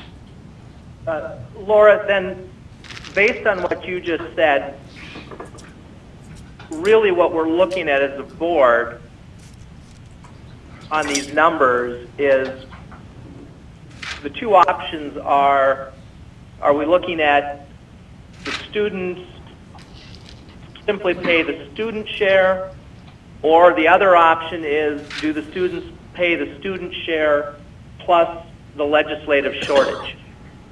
Am I looking at that right? Mr. Chairman, Madam Chairman, members of the committee, yes, that's correct. I mean, that's the difference between option 1 and option 2, or the $3.5 million we've been referring to. Thank you. Well, Madam Chair, then I think that's important, because it's maybe a little different way, at least in my mind, of framing this. And to get back to the broader philosophical discussion, that then is essentially what is before the board, is are we asking the students to pay the student share, as we've asked historically, or are we asking the students to pay the student share plus the legislative shortage? And in my view, again, as everybody knows, we should limit the student's obligation to the student share, and we should not put the legislative shortage on top of that. Thank you, Grant. But if you do look at the percent increases that the presidents expect to put onto the backs of the students, it's not going to come close to the $3.5 million. So they are doing something else to cover for that. Well, and I know that we're slicing it thin, but as I indicated before, Madam Chair, I see a difference in what the presidents expect and what the board actually adopts, and that's my concern. Is I would like the board to be on record with, of course, I'm losing track of my options, but what the budget committee. And to be clear, I think what we're really talking about now is probably just NDSU and possibly Dickinson situation, right? Right. Right. And we would be voting, if we had a motion on this, we would be voting to say that we are adopting those expected rates, and if those presidents need to increase, they would have to come back to us. So the board action today would be to accept these rates of increases for these institutions, which is actually lower than what the Budget and Audit Committee recommended. I think the students are not going to be hit hard through this. In fact, some of them it's going to go down. So I think it's a win in my opinion. It's not that the presidents can still go up to that proposed maximum. We would, if we could have a motion to actually accept these rates of increase, a lot of the areas, their tuition increases down from last year. Well, I haven't seen, Chairman, I haven't seen exactly what they're thinking they could do, but why don't we just say if they're lower, and they are in all cases, I guess, except for one, and why don't we just go with that and have NDSU at 3.28, because that's probably where they'd be anyway, and this conversation would be over. Oh, I believe NDSU is asking for 4.23. Well, if everybody else can do it for less, possibly they can too, and just go with the 3.28, which is what they had last year. They did get quite a bit of money in equalization last time. I think they're probably fine. I don't know. Seems to me if everybody else has come less than the suggested amount, maybe they can too. Madam Chair. Yes. I think that's a fair question, but I think the only people that could answer it are NDSU. So can we ask them what would happen? I think it's a fair question to find out. If everybody else has got this proposal, and NDSU is telling us they need more, if we say no, what happens? I think it's a fair question. Okay. Dr. Prashani, would you care to address your tuition increase?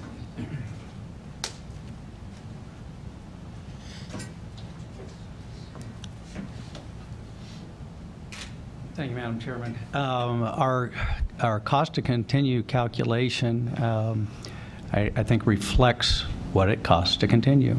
Last year, not funding the full request meant a cut to our cost to continue. It seems a little ironic in an economic environment in our state that we'd be making cuts to higher education, particularly one of the two large research universities, given the strong financial situation we're in. As you know, however, NDSU is still recovering from a long-term tradition of underfunding, even though one could argue we're one of, if not the highest performing institution. And we're still in recovery phase. We've got a ways to go, and we're facing what I anticipate are going to be enrollment increases. So this is a time that a cut of what we're expecting our costs to continue to be would have impacts beyond, I think, what the board can actually see right now. Specifically, what we would cut, I don't want to get into a threatening game that, the National Park Service always says they're going to close the Washington Monument if they don't get fully funded. I don't want to get into a game like that because it would be premature.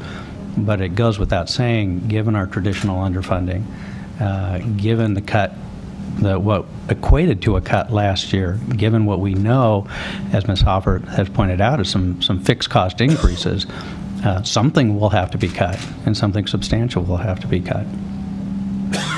Okay, thank you.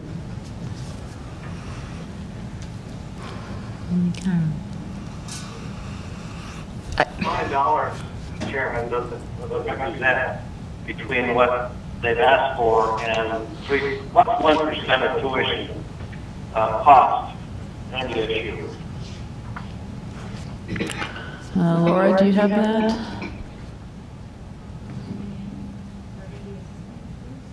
Or NDSU?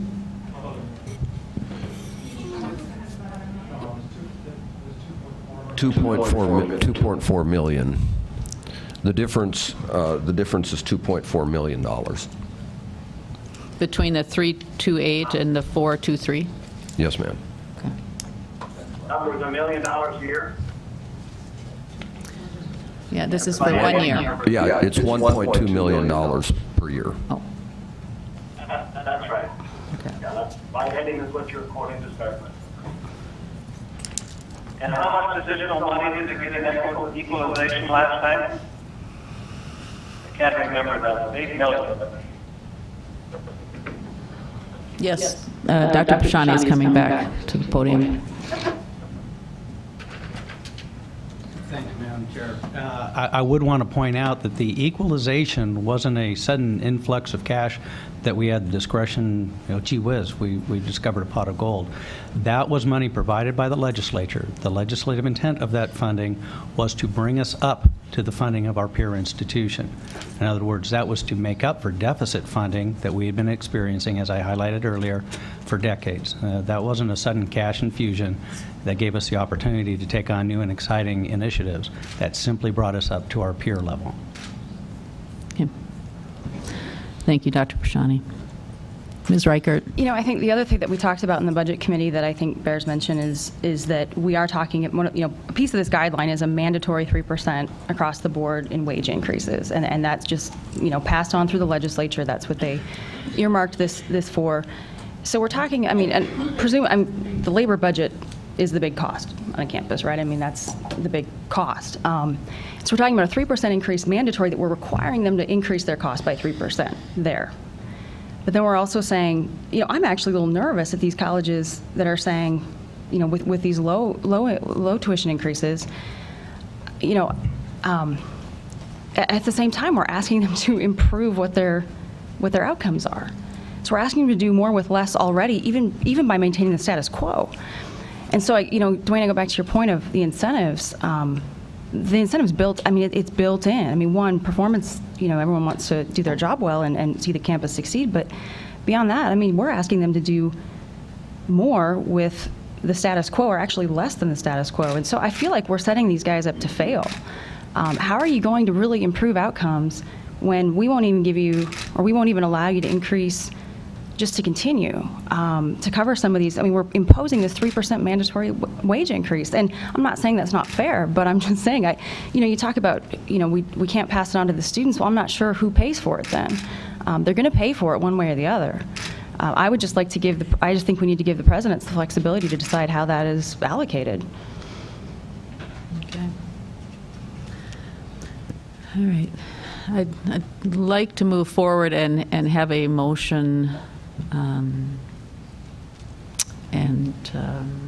Whether we propose that we adopt option 1 and the expected rate of increases from the institutions, something to that effect.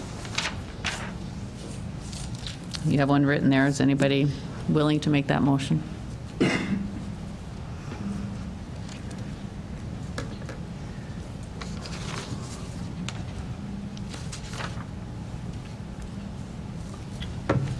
I move to approve that we set the proposed maximum 1415 rate tuition increase noted above in column 1, and also set the actual rate as outlined in column 2. And the president may petition the board at a later meeting for increases up to the caps with appropriate justification. Thank you. Second? I'll second. Thank you, Dr. Chelmsted. Any more discussion? Okay, Christy. Mr. Hofferth? Yes. Mr. Espegard? No. Ms. Net? I'll vote yes. One second. Ms. Nesset? No. Mr. Morton? Dr. Jelmstead? Yes. Mr. Shaft? Shaft votes no. Ms. Reichert? Yes. Board Chair Dietrich? Yes. Okay. Board Chair, Uh, this way, I'm giving my vote to no. Oh. Okay, thank you. All right. So with that, I think we will take a 5-minute break, at least 5 minutes. Thank you.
reconvene the meeting.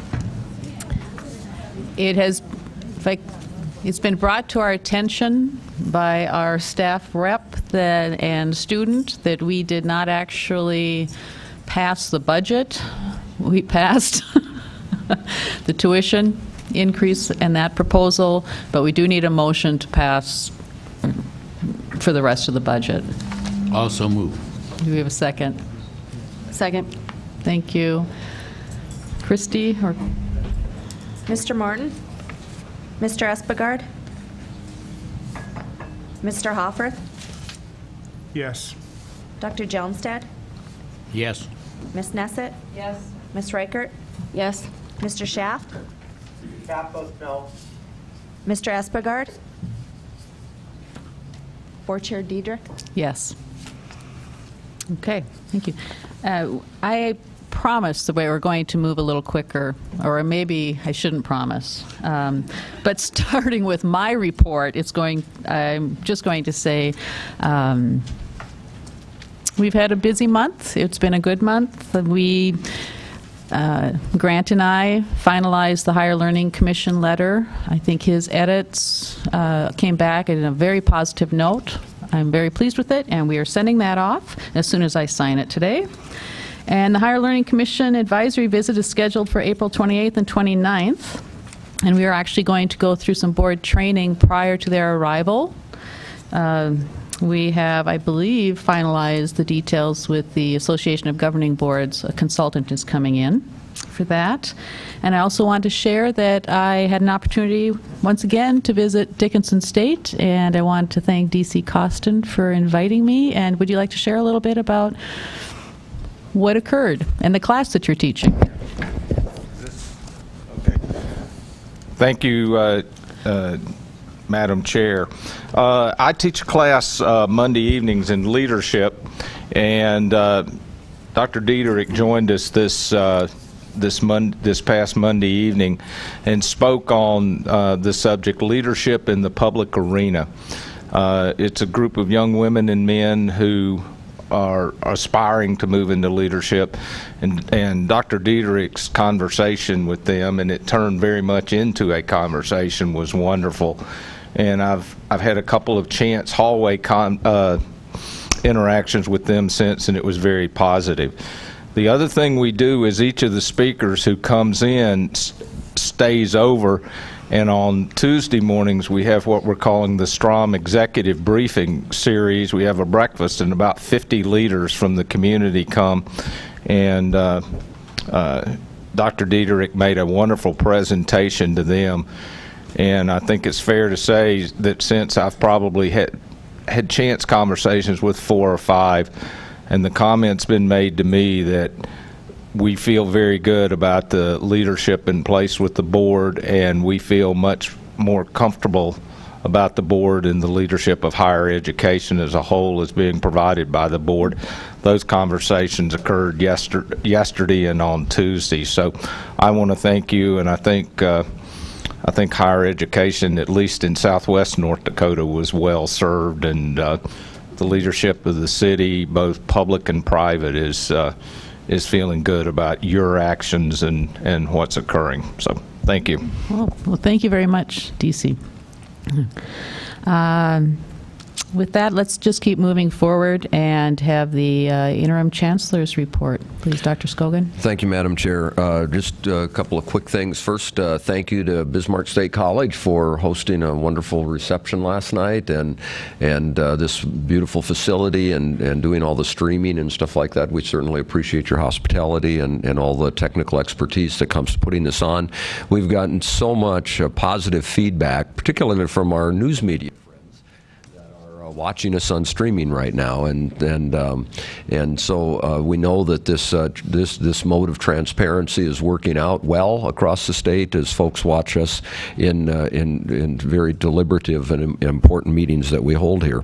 So we thank you for that. I also, this sort of an administrator note here, I'm delighted to note that our agenda went out last week on time, and we had only one minor change to it here this week that went out.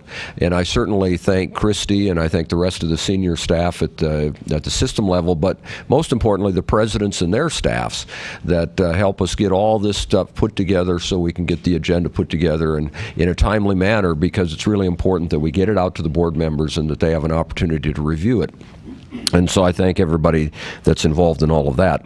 I do have one announcement to make. I had talked about the fact that we need to have a good strategic planning process, and we're going to have to do it quickly, and time isn't on our side. And I just needed to get the right person in place that would really help us do this. And I'm delighted to announce today that Connie Sprincinatic has agreed to come on board. Connie, most folks know Connie very, very well. She has 17 years. She was the executive director of the North Dakota League of Cities. 32 years she spent in local elective office, 20 years of that on the Bismarck City Commission. She has 3 decades of experience in consensus building and strategic planning. She also serves as the North Dakota Civilian Aide to the Secretary of the Army, which her husband is reminded constantly is a 3-star position. Well, her husband, David Sprincinatic, the Tag of North Dakota, is only a 2-star general, so we know who wears the stars in that family. And she's also the co-chair of a statewide coalition to build a seamless network of services for veterans, service members, families, and survivors.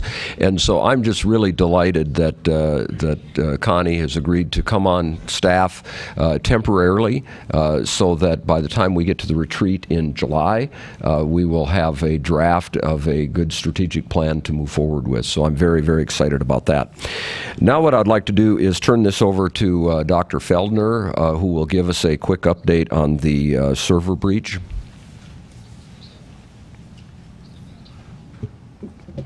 Good morning, Madam Chair, members of the committee. On February 7th, the data center personnel noticed that we had unusual activity going on in one of the servers in the data center. And they called me, and our deputy Darren King called, and we shut down the server, took it off the network immediately, and disabled all the accounts. From there, that was a Friday, the security team worked throughout the weekend to try and determine what was going on, doing forensic analysis, which took actually quite a while. This server, the first thing we were concerned with was ConnectND, and was there any access into the ConnectND system, which houses all the student records and so on, and there was not. Absolutely no access there. The server housed a little over about 73,000 files, so forensic analysis took a long time. As you can imagine, if you're going to look at, you can't physically look through that many files. And so we have tools to do things like that, but what we determined were there were social security numbers, and they weren't all, of course, in one file. They were in maybe one here in this file, some over here in this file, and so on. So you can imagine the magnitude of forensics it took. And what we noticed almost immediately is that it looked to us like they had not accessed any of the files, but rather they were using the server as a hopping off point to go other places within the U.S. The hackers were from offshore, so it took us a long time to, I think we've been criticized because it took us a long time to notify people. However, we were waiting for our forensics to complete, which showed that they didn't access student files, but we also sent the server drive off to the Multi-State Information Sharing and Analysis Center. It's the cybersecurity center for states, and they were performing forensics on as well, and it took them quite a while to sift through everything. And we finally decided we had to notify students and faculty and staff and the public before their analysis was complete. And so we did that on March 5th, as you're aware. Prior to that, we had notified all of you and legislators, the governor's office, law enforcement, and so on. We're working with the FBI Bureau of Criminal Investigation here in North Dakota, the Highway Patrol, Homeland Security, and the Department of Education Forensic Security. So there's a lot of investigation going on as we speak. We have since, when the cybersecurity experts came back with their analysis, they said it as highly, they could not see that the hackers had looked into any of those files. So we had already gone forward with our call center and the identity repair service, and we feel that that was the right decision. All of the emails going out to students, faculty, and staff were completed last Thursday. We did them in batches, and we know that, of course, we don't have current emails on all of these people, so we're relying on the media and other public affiliates to try and notify people. As of, let's see, excuse me. As of Saturday, we've only had 826 calls to the call center, which is not really very many when you think about the magnitude of this. The average call time, answering time is 13 seconds. We were hearing that people were on hold for long periods of time. That is not the case. The longest time was on the Monday after the data or the call center went live on a Friday. The longest hold time was call time was 26 seconds before the call was picked up. So we were very pleased with the call center in that regard. We have implemented a number of prevention steps. We are going through all user accounts as we speak and checking access control and making sure that what they have access to, they should have access to. So we're reviewing user accounts. We have asked ITD, who manages the state network for cities, counties, school districts, and state agencies, as well as higher education. They were not, they did not have intrusion protection devices monitoring our network because that was not requested before I got here, and it came as a surprise to me. So I immediately asked them to put intrusion detection monitoring on the network. That was done, and they are working through that right now. We are reviewing all of our security policies and procedures.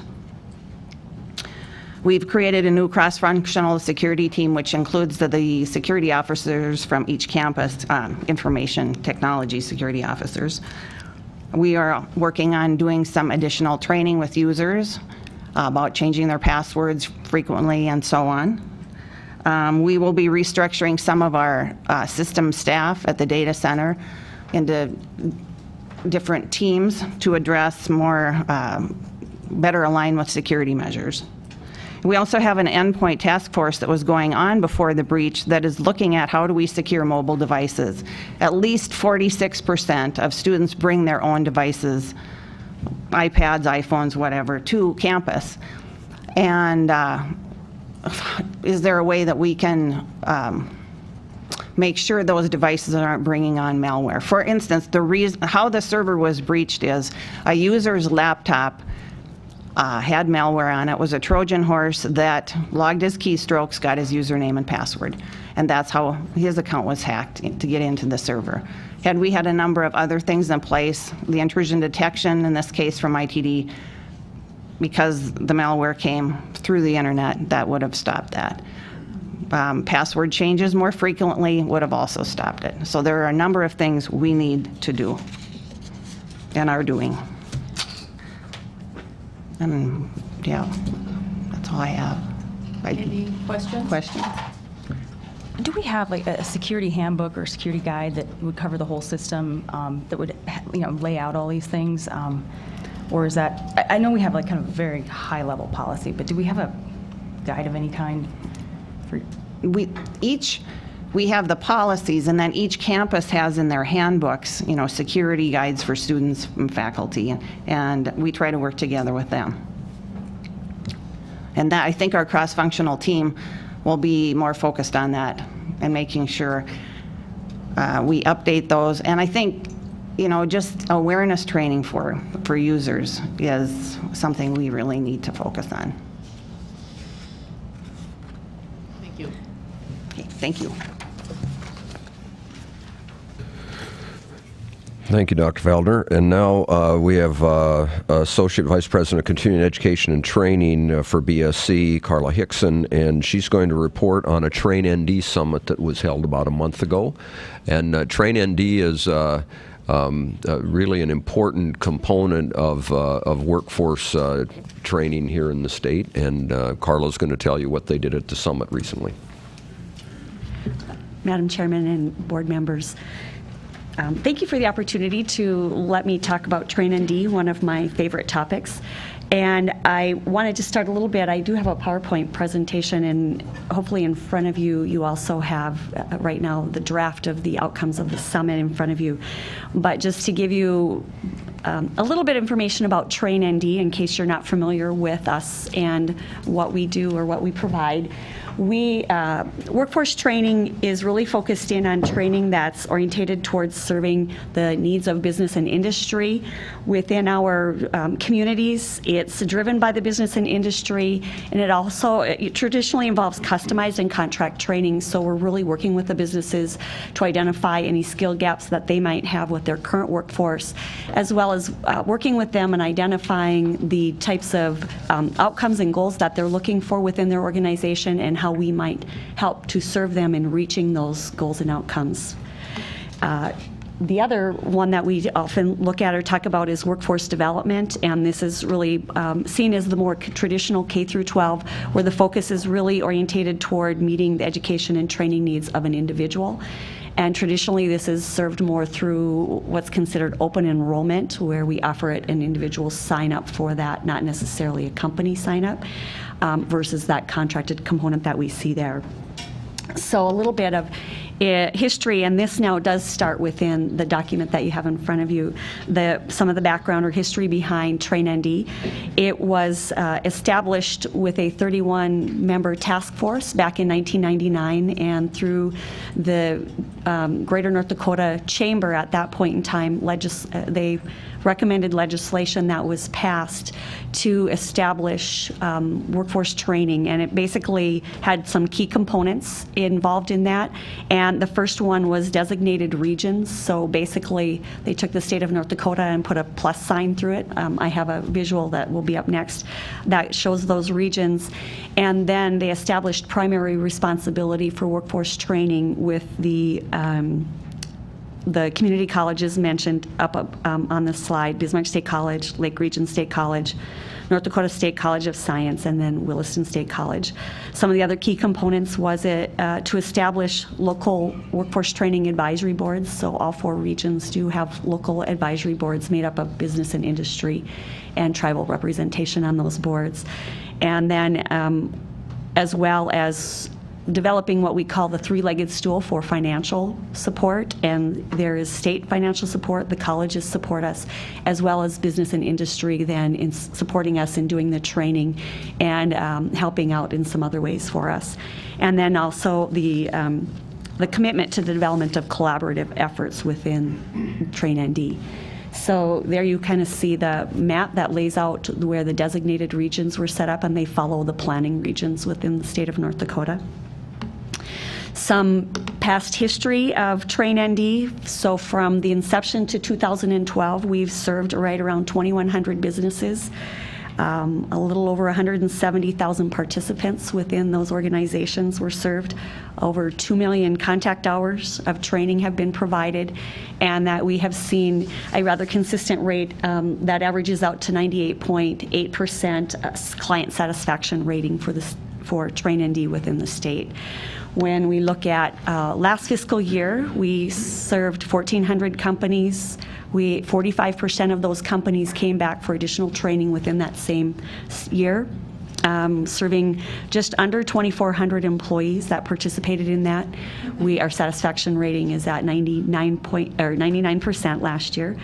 We when we talk about the three-legged stool, we generated just over $6 million in training revenue. So if we look at the investment that the state has provided for us, for every dollar the state invested in Train ND in fiscal year 2013, the return on that investment was $1 or $4.10. There we go.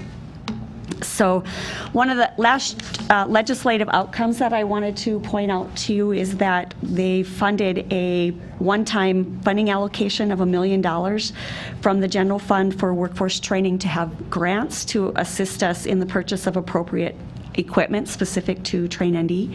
And as of last week, we do have one college that was able to take advantage of the grant. It has a business and industry match. So North Dakota State College of Science received a FARO training initiative grant for $160,000. And what I understand, FARO is a manufacturing robotics measurement tool. So it'll be an advantage to their manufacturing program there. And here's just some of the individuals that we partner with. Some of our major industry partners are energy, healthcare, and manufacturing in the state. Regions, we partner together with trainers and software system that we have together now. We work with state agencies such as the Department of Commerce, Job Service, Small Business Administration, and Career and Tech Ed. Of course, with our tribal colleges, our local economic developers, and then the chambers as well. So now getting into the summit. The summit was held on February 26th, and we had facilitators from LEARN, and LEARN is a learning resources network, and they're the leading association in continuing education and customized training. They facilitated this discussion for us. Our last page in your handout has the individuals that were present. They are board members, some of the other stakeholders that we have within the university system, and other state agencies that attended it as well. Our main purpose for the summit, interim Chancellor Scogan had initiated it, requesting that we evaluate the effectiveness of the current workforce training model and meeting the needs of North Dakota business and industry, especially since we have what basically he called a new North Dakota with all of the new initiatives that we have going on and the changes that we've seen in the last couple of years here. So out of that, the observations that the team or that the group came up with that day basically focus in on 4 areas. We took a look at the Train ND model, and they suggested that the model is working, and that it was suggested that a centralized leadership position would be needed to ensure that Train ND directors get support and representation. So the concept behind that is the centralized leadership position would act as a liaison between the North Dakota University system, Career and Tech Ed, the Department of Commerce, the college presidents, legislators, as well as help the Train ND directors with statewide marketing and awareness initiatives, as well as new product development that we could share across the state. And the next one was additional funding, and extensive discussion was had in regards to funding the Train ND model, and the amount received and the need for an increase occurred. So current funding does not allow Train ND to continue to meet its mission of serving North Dakota businesses. We do meet with business and industry on a regular basis. However, as we continue to see the success rate or the satisfaction rate at 99%, our repeat initiatives that we do with businesses continue to rise. So a lot of our time and attention is spent working with our current clients and customers that we serve within the state, and not much opportunity to go out and begin addressing and making awareness to the new companies that have moved to our state about the services that we would have available for them. And then the last one is that continuing with increased awareness was identified by the group that day in the summit, that we really need to be doing some things that they discussed in regards to potentially adding videos to our website, more face-to-face meetings, a better search engine, and working more closely with our chambers, trade shows, things like that. So the recommendations then that came out of the day today is to, in regards to the Train ND model, is to continue the current operational model with a suggestion of creating a new North Dakota University System position to serve as that Train ND statewide coordinator. From a funding perspective, the request came to ask for an additional $2 million for a total biennium budget of $5 million. And this is just, I guess I didn't touch on this, but our budget for Train ND is funded through the career and technical education budget versus the North Dakota University System budget. And then an additional request would be through the university system budget for that statewide coordinator position. And then in regards to awareness, it was, once again, with the funding to beef up the ability to make more of the businesses aware of our services here in the state of North Dakota, to help them have that best workforce that they can have to be able to compete globally and serve the needs of our state. So with that, I am open to any questions you have about the summit or Train ND in general. Thank you very much. Any questions? I just have one quick question. You know, I think it's a great program. I think you're right. I mean, I think awareness is a concern. As far as that, I also strongly agree that, you know, bringing all these things into one, you know, leader position liaison makes a ton of sense. But why house that in the university system versus with CTE and ask for the, I mean, I know how scrutinized our budget is, right? So if we're going to put another position in, you know, why NDUS versus CTE? You know, I can speculate why. Right now, Train ND, although our funding comes through the career and tech ed budget, my boss is the president of the college because they're the ones held primarily responsible for workforce training in the state. Right. So I think it just makes sense that they would have that tied to the system. Yeah, and I agree. And I think, you know, when you talk about the awareness, I don't know that it's always intuitive, you know, when you think career and tech ed is, you know, career workforce training and you know, higher ed is higher ed. So but that makes sense. Thank you. Thank you, Carla. The last thing for my report is, and the Madam Chair already touched on this, and that's the Higher Learning Commission visit is coming up 28, 29 April. You're going to see much more news about that. We certainly ask that the board be available for that time. The advisory visitors will want to talk to the board members as well as the presidents, and so I trust that everybody has that on their calendars. The visit will be right here in Bismarck. They'll be staging all their activities out of the 10th floor of the Capitol building. Dr. Cowan is working with them relative to the resources that they will want for their visit. And preparatory to that visit, please be aware that on April 24th, we will have a trainer from the Association of Governing Boards in that afternoon. We hope to get through the board meeting very quickly in the morning. and then in the afternoon we will have about a 3-hour training session. And what I've asked the Association of Governing Board trainer to do is to come and talk to us about what the expectations are for a Higher Learning Commission visit and what their expectations are relative to board governance, because that's the very specific thing that they're looking at during this visit. So you'll see more coming up on that, but be prepared for a full day on the 24th out at Dickinson State University, the board meeting in the morning and board training preparatory to the visit then the very next week. And that, Madam Chair, concludes my report, unless there are any questions of me. Dr. Skogan. Next on the agenda, the North Dakota Student Association report, and Ms. Vetter sent an email saying that she was unable to attend today, and that her report is that the NDSA has not met since the last board meeting. We meet this weekend in Devil's Lake, where we will hold our elections for next year. Our final meeting is April 25th and 26th in Bismarck at Bismarck State College.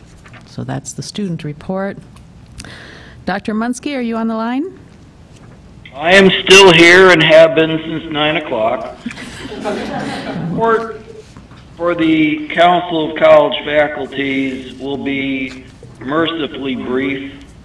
First, I would like to thank Ms. Hetzler and the other people that have made it possible for me to stay in Grand Forks because of pressing other duties associated with the University of North Dakota. The Council of College Faculties last met on March 11th.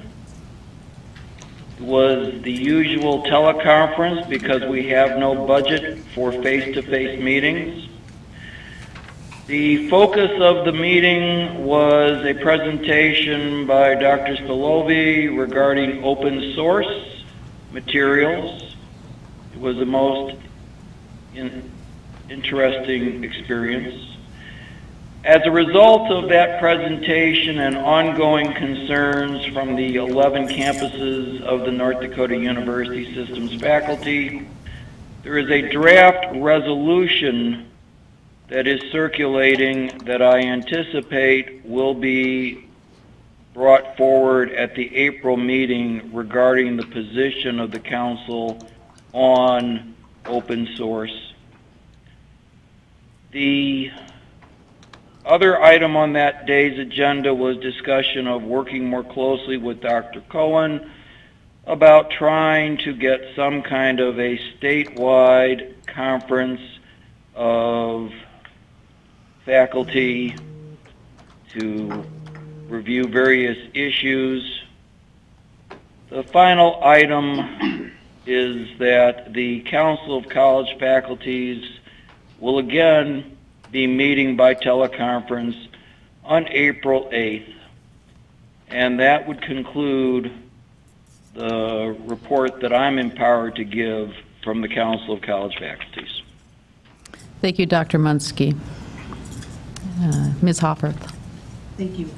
The Staff Senate met once again by Ivan on Monday preceding this meeting.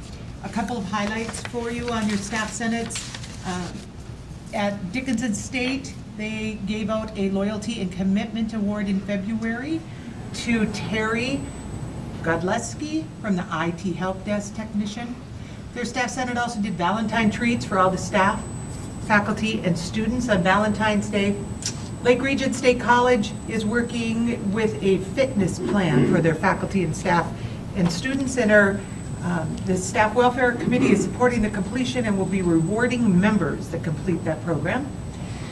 A number of the institutions have started bike rental programs or are going to do that. Now, this is a program where a student, faculty, or staff can go up to a spot, use their card, get a bike, ride it to X spot, and lock it up. So there's a number of institutions working on that, which will save traffic on our campuses, promote good health.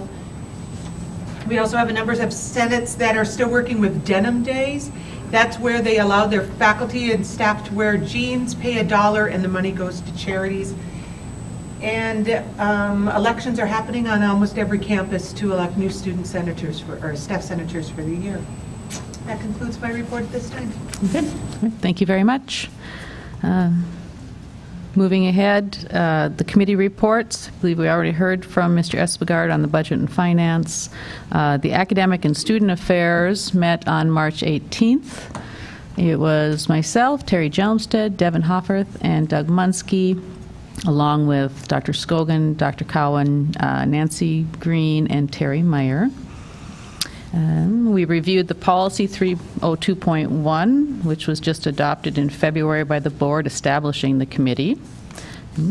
We also, for committee business, let's see, I think we voted to approve or recommend approval by the board for Minot State University's request for a termination, which are issues that we will come to later on in the agenda, along with an organizational change at Dickinson State.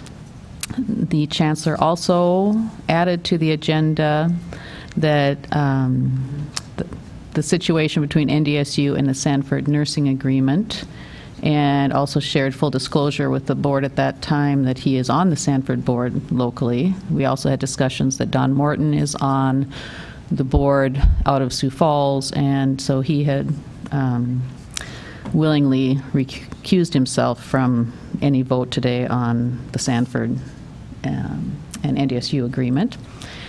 And we had a discussion on learning metrics. How can we know that students know what they are supposed to know? That came from one of the AGB publications. And we had discussions on what kind of information should the board receive from the institutions relating to the assessment of learning on the campuses. We had one of our higher ed funding committee meetings became apparent that some of our legislative leaders are interested in seeing the learning outcomes and some type of assessment of learning. And Dr. Munsky brought to our attention that all of that is happening already at all of the campuses, so let's actually ask the chancellor to contact the presidents, and Dr. Munsky will talk to CCF, and let's gather that data before we try and tell people what we think we should do when they're probably already doing that. And that we hope to have a summit of assessment after that. Okay. And I think then we had about a future meeting dates, but I don't know if we selected them or if we're working on that yet. So with that, that ends my committee report. Okay, so public comment.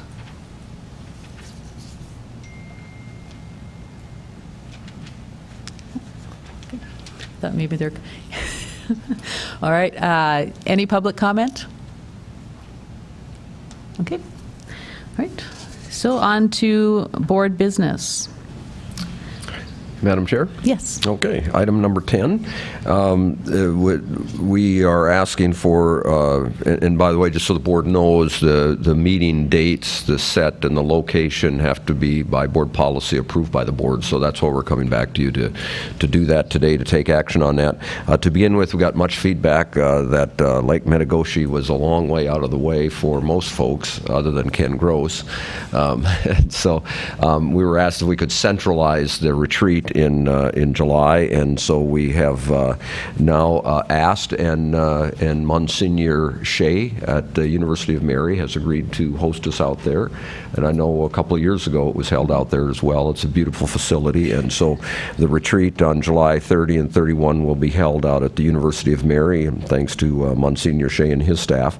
And also President Fuller will be gone on May 29th, and so he asked if we would change the venue from Minot State for that meeting. And Ms. Nessett has stepped up and wants to show off her new facility up in Tioga, and so she has volunteered to host us up at her facility in Tioga on May 29th. And I understand there may be some tours of railheads and all that sort of stuff in that.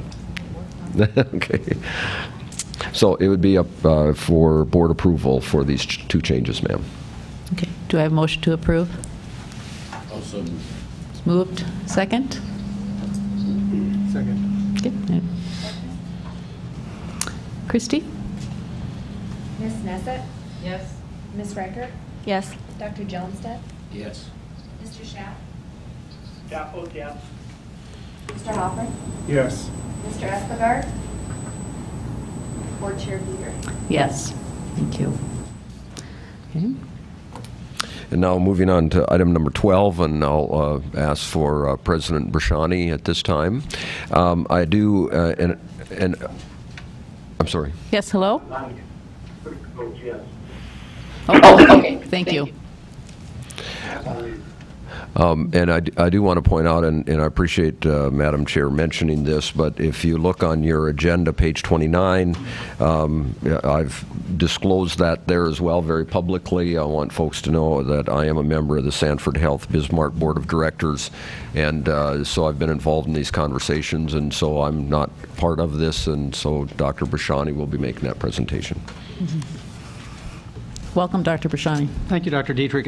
With your permission, I'd like to also invite Dr. Craig Lambrecht up. Yes, please.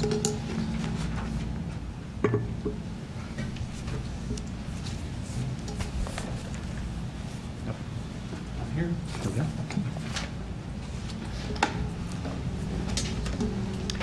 Representing Sanford Bismarck are Dr. Craig Lambrick, to my right, obviously, who is both the president and CEO of Sanford Bismarck and an emergency medicine physician, and I'll throw in he's a UND grad, so we're working as a team here. Also in the room from Sanford Bismarck is Dr. Karen Latham, currently the provost and dean of the Sanford College of Nursing, which, as you know, is here in Bismarck. Karen's back there in the back. Representing NDSU, aside from myself, are Dr. Carla Gross, NDSU's department chair of our nursing program. Carla, wave. You well know NDSU's Vice President for Finance and Administration, Bruce Bollinger, and NDSU's Director of Budget, Cynthia Rott, and of course your General Counsel, Chris Wilson.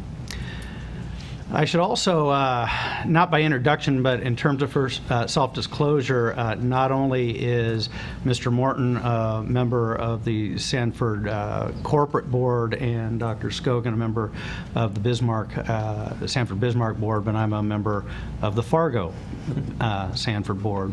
All of those are public boards, well advertised, so I don't think we're pulling off anything sneaky here by being on those boards. And in fact, in a state of our size, it's fairly common in major organizations to have leadership overlap, and is generally considered a very good thing. By way of introduction, let me start by quickly reminding you from my previous public presentation to the State Board of Higher Education a little about how this opportunity emerged. The Higher Learning Commission, about a year ago, encouraged Sanford Health Bismarck to consider affiliating their College of Nursing with one of the state's accredited four-year colleges or university. Sanford Health comprehensively studied the options for doing so and came to the conclusion that NDSU's program provided the broadest potentials to meet their current and future needs. Or I should say our state's current and future nursing needs. At that point, several months ago, they approached us to do so in a very publicly announced events, both in here in Bismarck as well as back in Fargo. And as you know, the public announcement was enthusiastically received by pretty much everyone. The Bismarck nursing students actually gave me a standing ovation, but that may have been because they'll have access to Bison football tickets now. That gets us to today. Like anything else, NDSU's recommendation to you can be made as simple or complicated as a person wants to make it. So let me kind of walk through what this is and it isn't. We are proposing the integration of the existing Sanford College of Nursing into the existing Department of Nursing at NDSU. There's no new program involved. There's no new facility involved. NDSU is simply incorporating an existing program and facility into an existing NDSU academic department. In fact, many involved, including your general counsel, might argue that we're not required to bring the matter to you at all. Now, while that may or may not be the case, it is certainly a very different kind of transaction than the board is used to working with. Given that, Chancellor Scogan believed it should be brought to you, and I both commend and agree with his commitment to open and transparent transactions. Along those lines, we've run it through the systems review and approval process as if it were a new program. I'm pleased to report that it has, of course, received unanimous support leading up to my presentation to you. Getting down to the proposal itself, and you obviously have extensive materials in front of you, but the short version would be, as I pointed out to you in the previous State Board of Higher Education meeting, the transaction provides the opportunity to better address a critical shortage in our state. It also, along those lines, as you know, NDSU earlier this year announced it would be doubling its enrollment of nursing students. We have a forming crisis in our state, and NDSU wants to be part of solving that, as does Sanford Health. This transaction is being brought to you for very similar reasons. Not only does it provide the opportunity for better coordinating our response to the desperate state need, particularly in western North Dakota for more nurses, but it also provides the foundation for in the future growing the nursing program in Bismarck, as well as better meeting the needs in western North Dakota. It's a no-brainer that doing so is in the state's best interest, and all of us who are well informed on the matter, I should say all of those that are well informed on the matter have unanimously well received, if not applauded, this great public-private cooperation. In fact, I have copies of a feature by the North Dakota Center for Nursing, a statewide consortium of nursing and health interests, which highlights the this exciting opportunity and the public's response to it, and I'll give it to your workshop. Very good. Distribute. At this time, I'm simply asking for you to provide me the authority to continue the involved transactions through to completion, which includes both finalization of the closing process related to the physical and financial aspects of the integration and presumably accepting HLC accreditation. Thank you, Dr. Dietrich. Thank you. Thank you. You both are open to questions if they should arise? Okay. Any board members? Madam Chair, this is Grant. Will there be additional presentations, or is this the time for board questions? I think this is the time for the board questions. Go ahead. Madam Chair, I've just got a few questions, and I want to preface them with that I'm supportive of the concept of this arrangement with NDSU and Sanford Bismarck, but I've been looking at the asset transfer agreement, and I just have a couple of questions, just to at least make sure that, you know, as a board we've done our job as far as taking a careful look at this. So if you don't mind, Madam Board, I'll ask a couple questions. I am over the phone, so I'm not necessarily certain who these should be directed to, so when I ask the question, whoever the proper party is to answer, that would be fine with me. All right, go ahead, Grant. Okay, so the first is just a quick comment. I noticed in the asset transfer agreement in the opening paragraph, it does reference North Dakota State University acting by and through its Board of Trustees. I do see later in the document it references the State Board of Higher Education. So I just want to make sure that whatever final documentation referencing our approval, assuming we give that approval, references us as the State Board of Higher Education. That's just a minor matter. Moving on to paragraph number 2 of the asset transfer agreement. I see there that there's a 15-year naming recognition with Sanford, which is perfectly understandable. If somebody could tell me, is that 15-year period, is that meant to track essentially the term of the lease along with lease options? Because I noticed that some of the other obligations are a 10-year obligation, and maybe if somebody could just speak to that quickly. Madam Chair, thank you, and thanks for having me. I'll speak to that specifically because I'm the culprit in that. I actually wanted in perpetuity for the name. I think the name recognition and the alignment are something that bodes well for the future. And we landed on 15 as more or less a compromise, given the potential for unforeseen circumstances where names potentially could be tarnished, either side. I think there needs to be some ability to discuss the naming after 15 years, and we probably won't be here in 15 years to do that. But nonetheless, I actually wanted in perpetuity because I think the name alignment of NDSU and Sanford is something that is strong. It's a great brand. It's a great brand for North Dakota. So that's where that discussion came from and landed. Thank you. And Madam Chair, just to follow up to that, I'm reading this kind of quickly, but I would assume that there is some contemplation that in the event, for instance, Sanford, the Sanford organization is acquired by somebody and for some reason there's a name change of Sanford, that you would have the flexibility if you wanted to adopt that new entity's name? Absolutely. Okay. Because I'm not sure that paragraph 2 says that, but I don't want to be lawyerly about this because you've got your own counsel. But just to make a note on that. Paragraph 6, regarding the employees. I understand in reading 6A that the current employees of Sanford will be terminated and immediately rehired. How many employees are we talking about? I don't know offhand, and Karen Latham is our provost is here, and I think she could speak to that specifically. And I'm just looking for a rough number. 18 faculty and 3 staff. 18 faculty and 3 staff. Okay.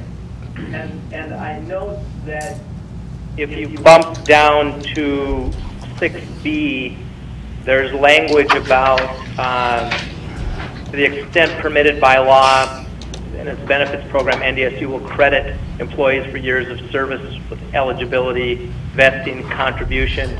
But up in 6A, I think there's a reference that NDSU won't assume any pension profit sharing, et cetera. And so as I understand that, as of the closing date, essentially those obligations remain the obligations, whatever they are, with Sanford. What is NDSU's thinking as to if and how that will work crediting the new employees for their years of service? I'm not sure I'm tracking the question. It says to the extent permitted by law. I'm looking at 6B and its benefits program. NDSU will credit the employees for years of service with Stanford for eligibility, vesting, and contribution allocations. Maybe another way of putting the question is, have you actually determined that you're able to do that, or is that still a question? Well, I believe there's some aspects that we can and some aspects that we can, and that's the statement to the amount eligible or allowed by law. Okay, do we know definitively? I'm sure we do. That's what the lawyers get paid the big money for. But oh, Dr. Latham may know the answer. It only affects one person, one individual. Those that are transferring with faculty status go to TIA CRAF. TIA CRAF only gives years of service in TIA CRAF. So for all individuals holding faculty status, that doesn't come over. So it's one individual. Mr. Chaff, were you able to hear that? Yep, I was. Okay. Thank you. And then under paragraph 6C, which discusses the arrangement with Stanford's current president, I think I follow that, but I just wanted to be clear on, because I'm not intimately familiar with how this works at NDSU, but who is the chief nurse administrator within the Department of Nursing? Dr. Latham. Is that the chair of the department, or is that somebody else? That is someone else. The chief nurse exec is for all of Sanford, and that would be more or less another nurse exec that works in concert with Dr. Latham. And would there be a reason why the president doesn't report under the chair of the department rather than the chief nurse administrator? I'm not tracking that one.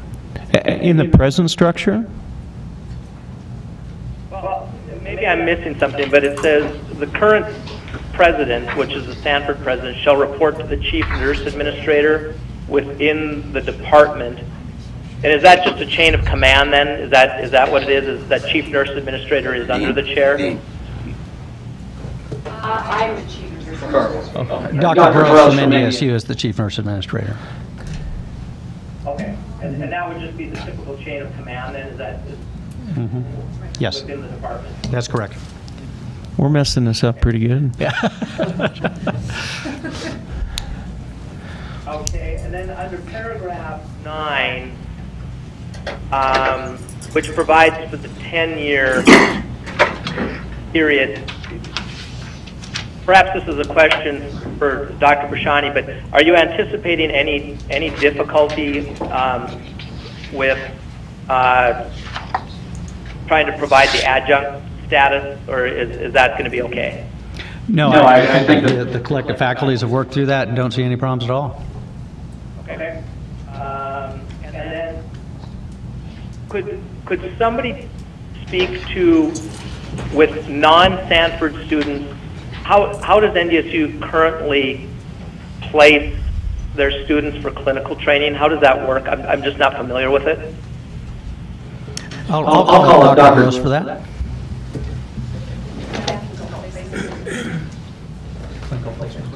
Of non-Sanford. So not this one. Okay. For clinical placements of our students that are not in Sanford now, we work collaboratively with all the facilities in Fargo. So they go to Sanford Health, they go to Essentia Health, and they go to the VA, and they go to community health facilities. So they're placed all over the community.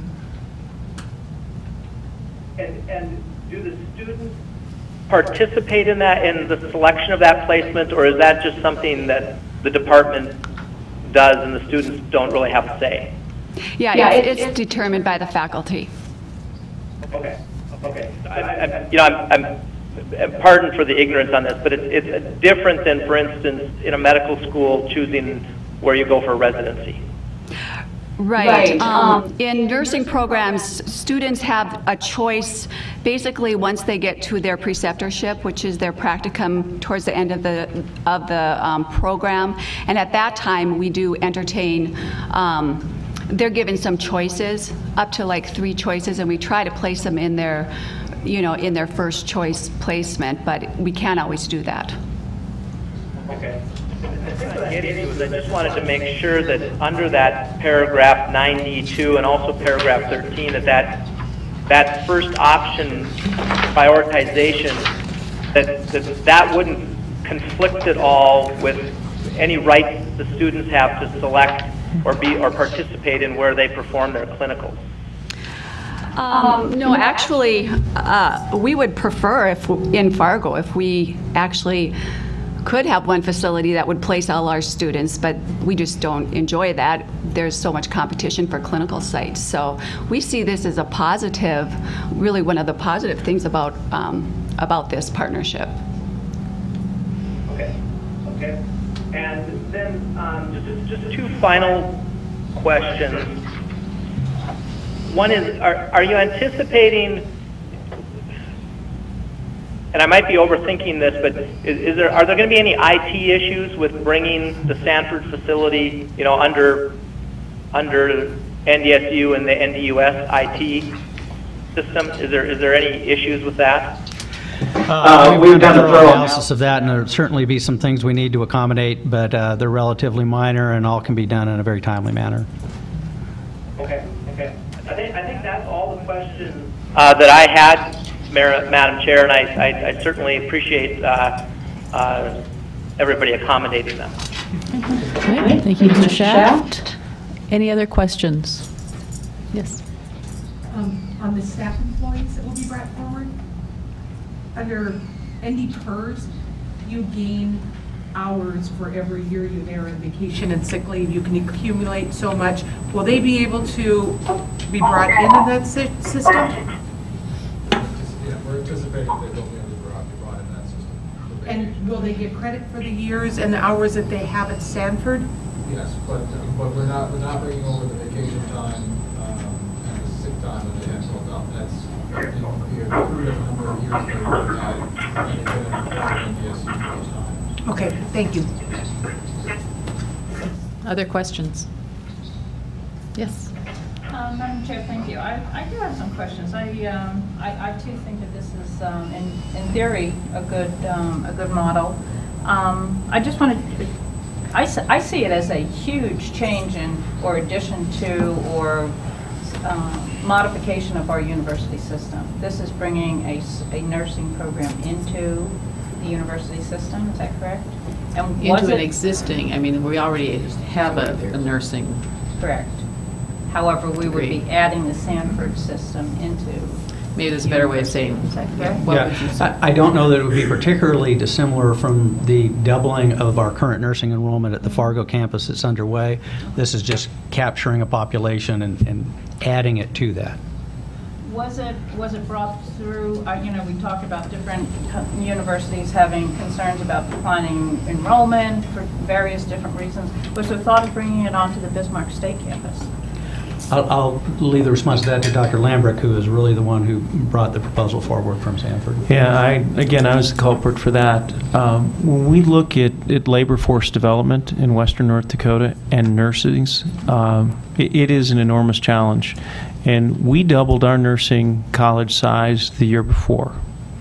And going forward, we know that we hire 1,000 nurses a year at Sanford, 1,000. We have triple-digit openings right now for nurses, and we can't meet the needs. And the training of nurses goes beyond what their clinical status is today.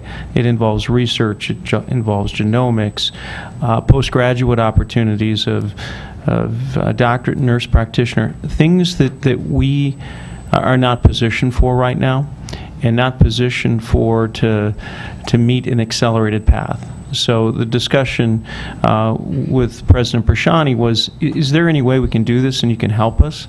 Because being in Western North Dakota, in the situation that we're in and trying to provide a comprehensive health care delivery system without any government support, I mean, we're doing it ourselves in Dickinson and Williston and out to Sydney. It's really difficult. And we've done nursing education fairly well, but not as good as we need to and as fast as we can to meet the needs of the future. So that's really where the discussion started. We're a 110-year-old nursing college. I mean, so there are enormous roots, and you know, we're pretty proud and parochial in Western North Dakota, like most North Dakota, and we don't want to give something up and we don't want to change, but we have to. Based on the higher learning commissions. You know, the Higher Learning Commission, we could have overcome that with challenges. The challenges would have been the graduate medical reimbursement. Was it an accreditation issue? When we merged with Sanford,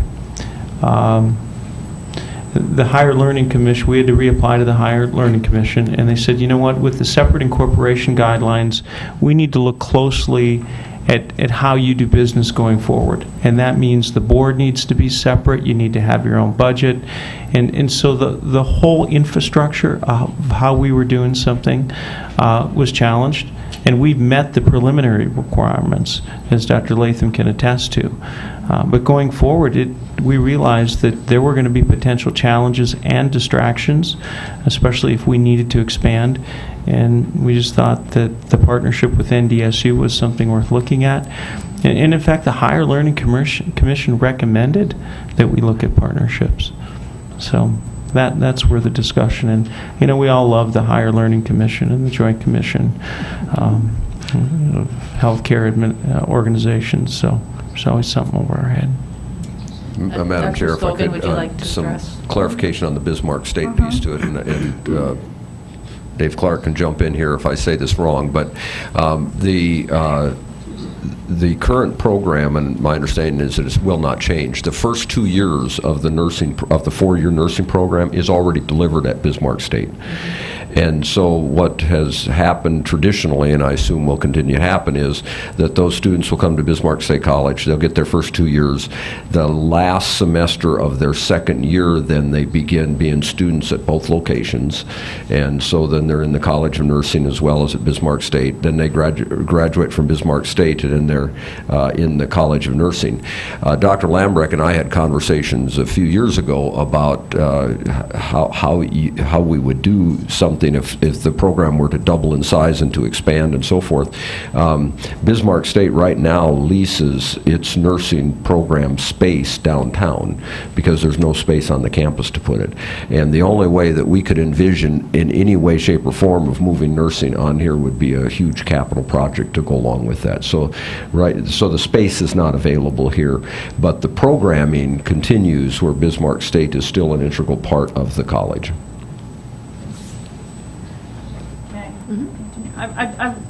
I find this as a huge, addition change. And I question. I want to look out for the rural communities and placement. The clinical training as it continues and reaches out to our rural communities, because everything I hear about still deals with the primary training facilities here.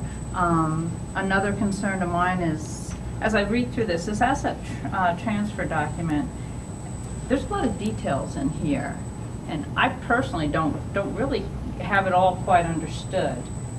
I also think that as we bring this, and I think it was probably should happen, Madam Chair, but I wonder if we should, as we bring a college into our, or a program into our university system, this then makes it a use of public dollars, which we are, working with here. And if we would have an opportunity to involve our legislature into vetting this move. prior to voting on it here. I'm wondering if we shouldn't, I personally am not prepared to make a determination on this, trying to sort through. Thank you. Dr. Shine? Again, I'd want to reiterate that there's almost no difference between any academic department in any of our colleges or universities increasing their enrollment in this transaction outside of the physical location. I don't know that we've ever asked for legislative involvement in designing the enrollments of specific departments on our campuses. So that would be a very different approach. It also, in terms of the opportunity to bring this deal to closure, does not have any practicality. Ms. Reichert? Well, I think maybe because I love this idea. Obviously I'm all for, this sort of practical development and education, and a partnership like this gives students such a great opportunity. At the same time, I echo that concern a little bit because, we're a public body, and it's a public, public schools, and we're partnering up with a single business, and or at least, assuming their program. And I think that probably, just thinking out loud here, but does that give some competitive advantage? Because we know there's a nursing shortage, and does that give a competitive advantage over, to one over another, or to certain locations versus another? And I love the concept, but I think that's what is giving me pause, is that as a public body, we're working with a private entity in a way that could give them a competitive advantage or a strategic advantage. And I think I'm with you. I just want to think this through a little bit more, maybe. Well, I do too, and I look at the Sure. here, but I just, as I study through these things, and I do see this as a positive move, but the details I don't feel have been fully vetted yet, and I just would like a little bit more understanding from this. I'm not sure I'm getting all the answers to the questions right now. Okay.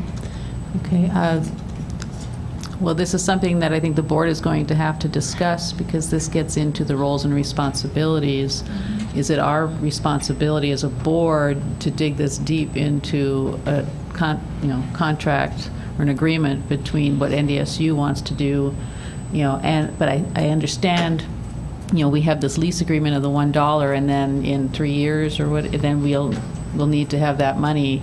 And will we be going to the legislature to ask for more appropriated dollars to cover that? So those are some of the questions we have. But I'm assuming, and I know you're never supposed to assume, but I would believe that NDSU has probably gone through this in great detail. Is that correct? Absolutely. Of course, we've examined this comprehensively, built our business model in a way that accommodates the transaction very smoothly, and I don't believe we go to the legislature asking for a special accommodation of this. It's a process that would be handled, again, like any enrollment growth on any of our college or university campuses. Well, I'm not the lawyer, so I'm... It is different, though. Yeah. It is a public-private relationship here, so I do beg to differ that this is a little bit. Okay. Well, I guess, maybe is that the response to my concern, that there are, we aren't funneling students anywhere. We're giving them every opportunity for whichever program they're interested in. If they're, they may attend the school here, but they're certainly encouraged to, pursue whatever career opportunity they may find. They're placed a variety of places. It's not...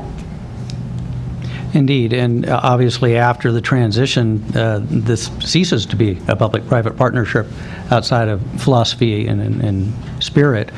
This will be and part of the NDSU nursing program, plain and simple.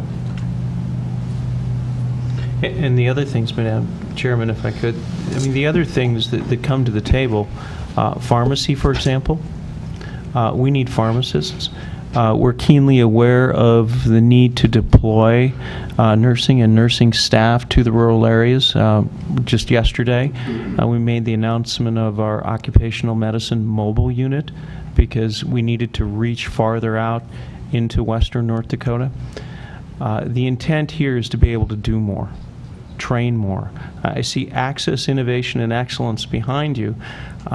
Same in healthcare. We want access for our patients. We want innovation, technology. We want excellence. We want quality. And well-trained staff and a labor force that can meet the needs is part of excellence.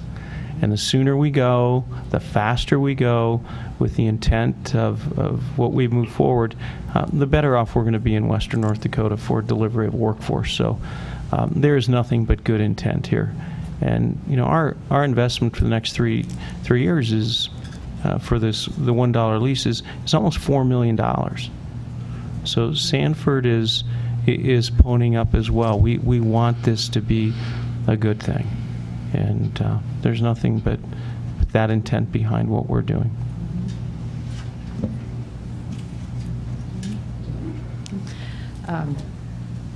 In your negotiations or on the campus of NDSU, gone through some of the risk assessments? I mean, things where, you know, we could end up in a difficult position later on. Or do you see any of that? Have you looked at it? You know, I'm assuming you did, but it's certainly I'd like to hear. looked at that. It's really a pretty low risk venture. This is, as Dr. Lambert pointed out, a 100-some-odd-year-old program in a facility that's in fine shape with outstanding students, has a phenomenal record, and I think we see this as a way to, in the most expedient manner, provide more nurses to western North Dakota.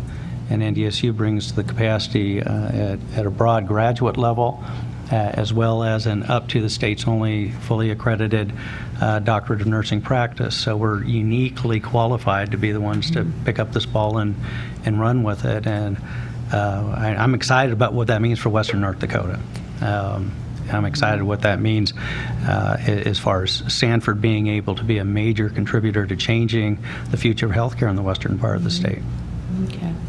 All right. Thank you. Ms. Nessett, could you maybe give me a little bit more detail on how you see involving the legislature? What were your thoughts, or what process did you want to use to vet it with them? Well, I'm more concerned with who has reviewed this policy, this asset transfer document here. How does this program impact placement of the clinical training, you know, throughout the rural communities?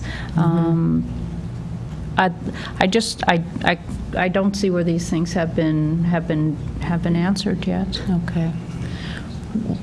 Yes, Dr. Pastrana. NDSU, Sanford, and system office staff are the ones that have done that vetting and review. It's been done very thoroughly. I don't think there's, to the best of my knowledge, no one who has any reservations. It's actually a surprisingly clean-cut business deal, given the complexities of bringing two organizations together. But other than that, I'm not aware of any discomfort. Your general counsel agrees.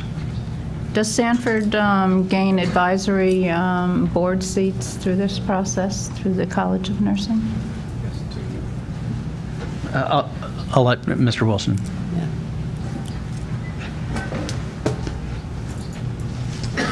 Yeah, we have a pre-existing community of interest board in Fargo, and it involves a whole variety of members involving a variety of healthcare entities, and as a result, Sanford gets 2 additional members, and that, once again, is just an advisory board to the nursing department. And just speaking to your issue with regard to clinical placements, I would just point out that right now, this is a Sanford program. If there is a shortage in western North Dakota that is not being served by Sanford, it's not going to be alleviated by continuing it as a Sanford program. As a NDSU program, it in fact better serves all the areas because these students are in fact NDSU students. When they graduate, they'll be able to go wherever they want to go, to whatever program they want to go. Sanford does offer a fantastic loan forgiveness program to its nurses, but that's a private deal between Sanford and its students. There's nothing that says that other healthcare providers can provide that, or that the student has to accept that, and they're free to go wherever they want. But short of a NDSU taking this program over, it will continue to be a Sanford program, and the small entities and the small programs that you're talking about would actually be less likely to be served by the clinical needs. So I would just point that out. Could we go back to the advisory board? Is this the UND School, or excuse me, NDSU's School of Nursing? The NDSU School of Nursing Advisory Board, and what's it called? Community of Interest. Community of Interest Board. And again, that's a non-management advisory board. What do you mean by that? Right, they just give us guidance on curriculum development, on what's going on in practice, so we can keep current with our nursing students, but they're not voting, you know, they don't have, they just give us advice, advisory, but. Thank you.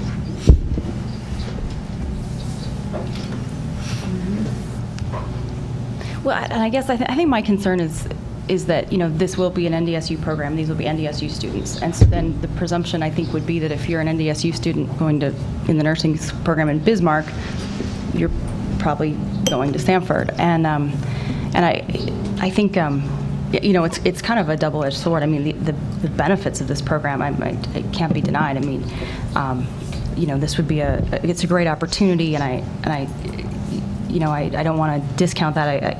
I think it's a great proposal. I just don't want there to be any sort of appearance of exclusivity or that we would be steering students in any particular way through the relationship. And I think maybe that just goes with the territory when we, you know, do this. But I just continue to have a little bit of reservation there. Well, I want to stress, and this may be addressing what you mean, Sanford won't have an involvement in the admissions process. That will be exclusively an NDSU process. Whether Sanford can do a better or worse job of recruiting nurses, I'd lead to Sanford and our other health care providers in the state. And I hear you with regard to the issue about the appearance of exclusivity, but it really isn't. I mean, I see it more along the lines of a student has an opportunity to be clinically placed in one of the premier healthcare opportunities, and oh, by the way, in addition to that, if you don't want to go there, you can go somewhere else. I mean, that's the best of both worlds when you're a student. Right. Although, I mean, I think some of those little things, like the naming, the dean is paid in part by Sanford, the advisory board. You know, there's certainly going to be some influence there that would be had over those students, and so you know, I go back to our broad, big picture mission and making sure that all jives.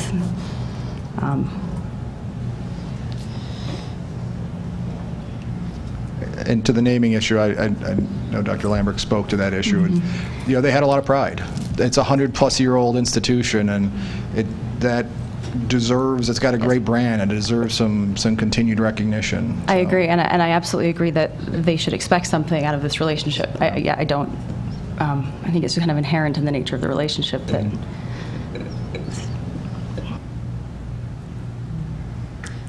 Yes. Can I just briefly speak to clinical placement?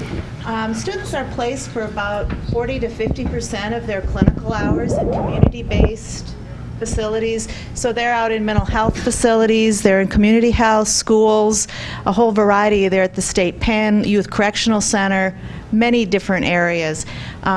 Our students do their acute care currently at Sanford, and that will continue. Having said that, St. Alexius, the other opportunity in the city, is full with their students that they already have placed there from the University of Mary and Bismarck State College. So it's just the opportunity for them to get those experiences, and that's where they're at.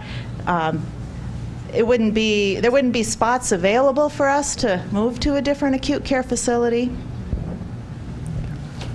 And some of these types of arrangements already exist in other areas of the system, including with John Deere, where they pay for the education and get a great degree, and then they end up working for that program, that entity after graduation. It's I think it's an example of a good partner with higher ed. Everybody benefits in that point.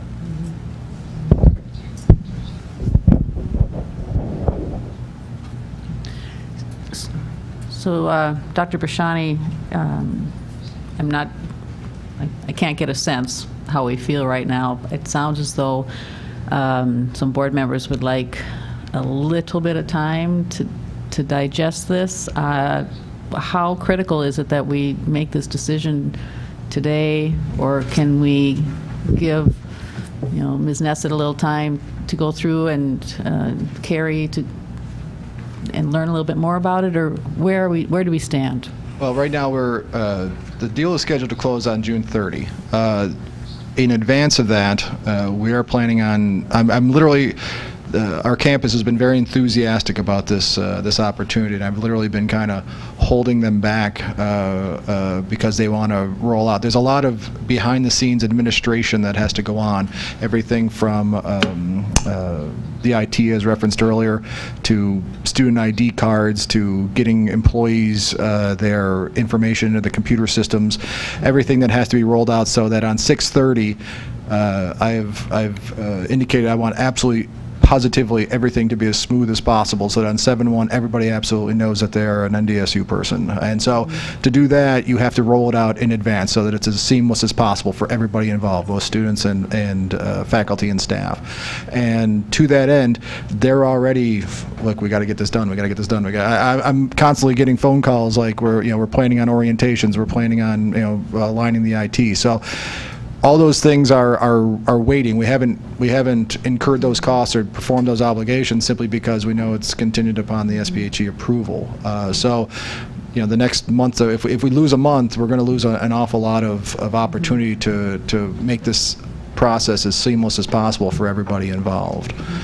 Well, I'm getting a sense that it's not so much whether it goes, or I think there's support for this. It's maybe getting into some of the details of the agreement, which there we get into roles and responsibility. Is it our job to do that? And I think we might have some different opinions on that also. We will be held accountable. Right. So, yes, Dr. Bashani. And I understand that interest and concern. However, who the board, I would anticipate, will turn to see if that work has been comprehensively and appropriately done are the same people who have already done it. It's interesting to cause a delay that will impact our students, their ability to enroll, ability for this to happen in a smooth, seamless transition, so that we could go back and ask the people who have brought the project to you what they think of it.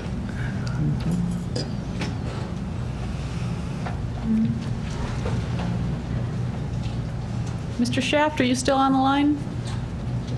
I am, Chair. After the further discussion, what are your thoughts? I know that you read this in more detail than I have. As I indicated, I'm supportive of this, and you are correct that this does get kind of beyond this specific issue as to what role does this board play, and I'm of the view that the board should not be getting into the minutia of these types of agreements, although I'm more than mindful of the fact that we're the ones who get hung in the end on these if they go south. For me, the discussion the board should be having really shouldn't be so much along the lines of the leasing arrangements and some of these types of details, but it's probably focused on the preferential option with the clinical placement and with the naming rights, etc.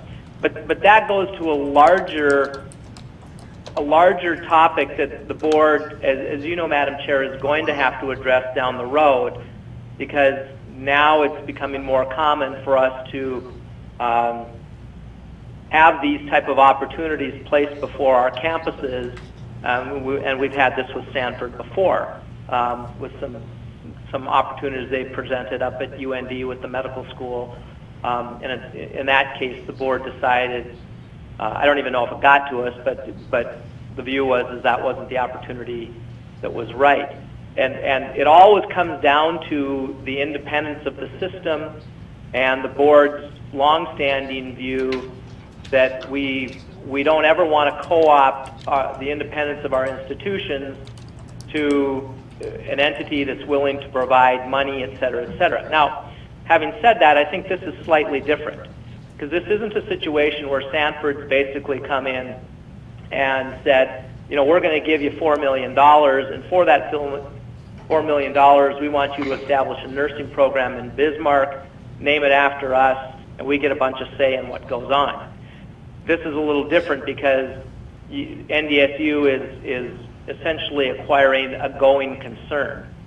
And so I think the point was well taken that whether NDSU does this or not, there are going to be those 80 students at a nursing campus in Bismarck that's going to be affiliated to a certain degree with Sanford and have some of those exclusive provisions applying. And so in that sense, I look at this a little bit more favorably on that issue. I don't really want to. I still want to trust that the campuses have done their due diligence, their risk assessments on these things, so that we don't have to dive into that, because as a part-time board, we certainly don't have the time for that. And so we have to trust that the campuses are looking at these appropriately. But on the larger question, I do think it's a valid discussion for the board, things such as naming rights and the priority placement. But my view is this is a little bit of a different situation than what we commonly see, where somebody wants to either build a building or donate funds, and then they want some exclusivity provision. I don't know if that's helpful, Madam Chair. That was very helpful. Thank you. Board members, Dr. Chelmstead. Well, I think all these questions have been asked and answered many times. I know you aren't just jumping into this, and for the sake of moving on, I'd like to make a motion that we approve the NDSU and Sanford Nursing Center adjournment. Thank you. Do we have a second? Second. Second.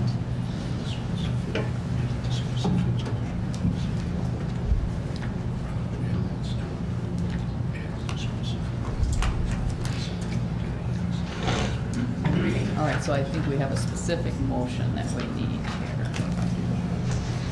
Okay. All right, so do you have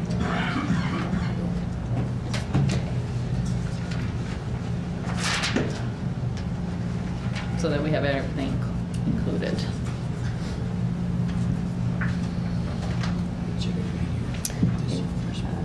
Okay. Yeah, I'll make a motion to approve the integration of Sanford College of Nursing into North Dakota State University with specific approval of the March 7th, 2014 asset transfer agreement and lease agreement between NDSU and Sanford Bismarck.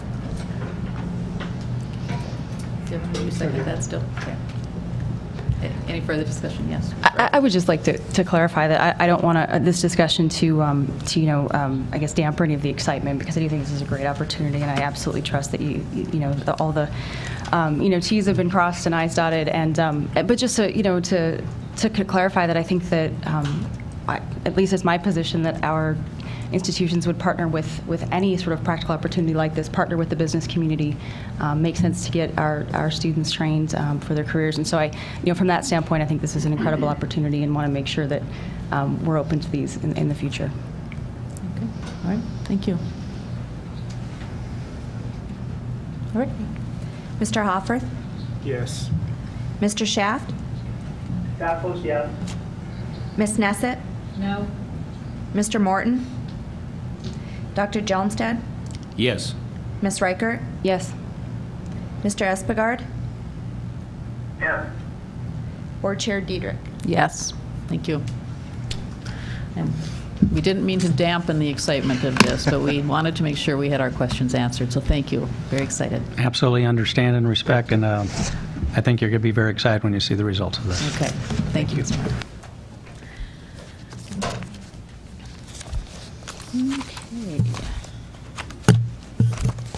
moving forward.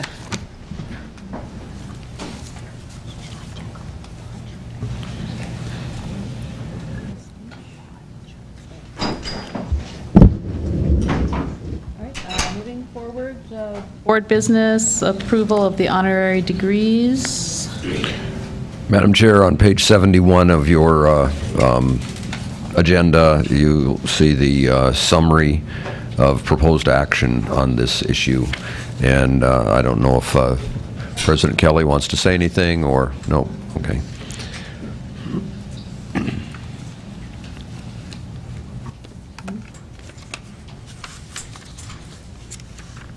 No comment? No. Okay. All right. Do I have a motion to approve? So moved. I'll make that motion. Okay. Moved by Dwayne, seconded by Devin. Any other? Dr. Scogan, how many honorary degrees are there? Do you know offhand total this spring? No, sir. I'm sorry, I don't, and I don't know if Murray's been keeping a running list. Oh, there you are. 2 so far. 2 so far. So this would be 6. I think so. Okay. Okay. Okay. So I think, Mr. Sogsbean, are you going to read the? Okay. I'm the acting secretary. Mm-hmm. Ms. Nesset, Yes. Dr. Helmstead, Yes. Ms. Reichert, Yes. Mr. Morton, Mr. Espegard, Yes. Mr. Shaft, Shaft votes yes. Mr. Hoffert, Yes. Board Chair Dietrich.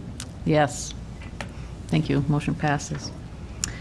Next is selection of a board member to chair the Valley City State University presidential search and also authorize the chancellor to retain a consultant. I have agreed to chair that committee. Do they still have to vote on that, though? No? Somebody like to make a motion that I chair that committee? It would actually be a motion for both those issues. It would be to Both those appoint you to the chair of that committee and then to delegate to me the selection of the consulting agency to run the search. I'd like to make a motion that Dr. Dietrich chair the committee. And we hire a consultant. Is a consultant decided? To delegate to me for the Okay, to consultant. delegate, Yeah, okay. thank you. Second by Mr. Hofferth. Mr. Morton, Madam Chair? Yes. Grant. Just one comment. I'm in favor of the motion, but just, Chancellor, we have had, a number of searches now in the last few years, and in those various searches, we've used various search firms, and I would encourage the Chancellor to talk to some of us that have chaired these search committees before he retains a consulting agency, just so that he can get our view as to some of the various firms and how they performed in conducting those searches that we were involved with. Thank you. Absolutely, I'll do that. So. Okay. Thank you. Thank you. Ms. Nesset? Yes. Mr. Hofferth? Yes. Mr. Shaft? Shaft votes yes. Dr. Johnstead? Yes. Ms. Reichert? Yes. Mr. Espegard? Yes. Board Chair Dietrich? Yes. Thank you. Okay. Well, I was just informed that they do have a hot lunch waiting for us. Do we want to take this break now and have a half an hour and then come back? Or can we finish up? I'll bet you can finish pretty quickly. I don't want to. I'd prefer to do that, and then if you want to stay for lunch, you can. Okay. Very good. All right, so moving on to the financial and facility consent agenda. Is there anything that we need to have pulled?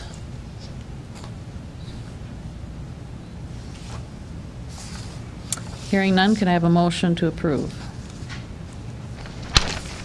I'll move items 15 to 24. Okay. Thank you, Mr. Espegard. Second? Mr. Hofferth? Christie? Mr. Schaaf? Schaaf votes yes. Ms. Nesset? Yes. Mr. Hofferth? Yes. Dr. Jelmstad? Yes. Ms. Reichert? Yes. Mr. Espegard? Yes. Board Chair Diedrich? Yes. On academic consent agendas, we are pulling the Dakota College Botno request for termination of the medical transcription program. And so I would like a motion to approve the Minot State request and the organizational change at Dickinson State. Also move.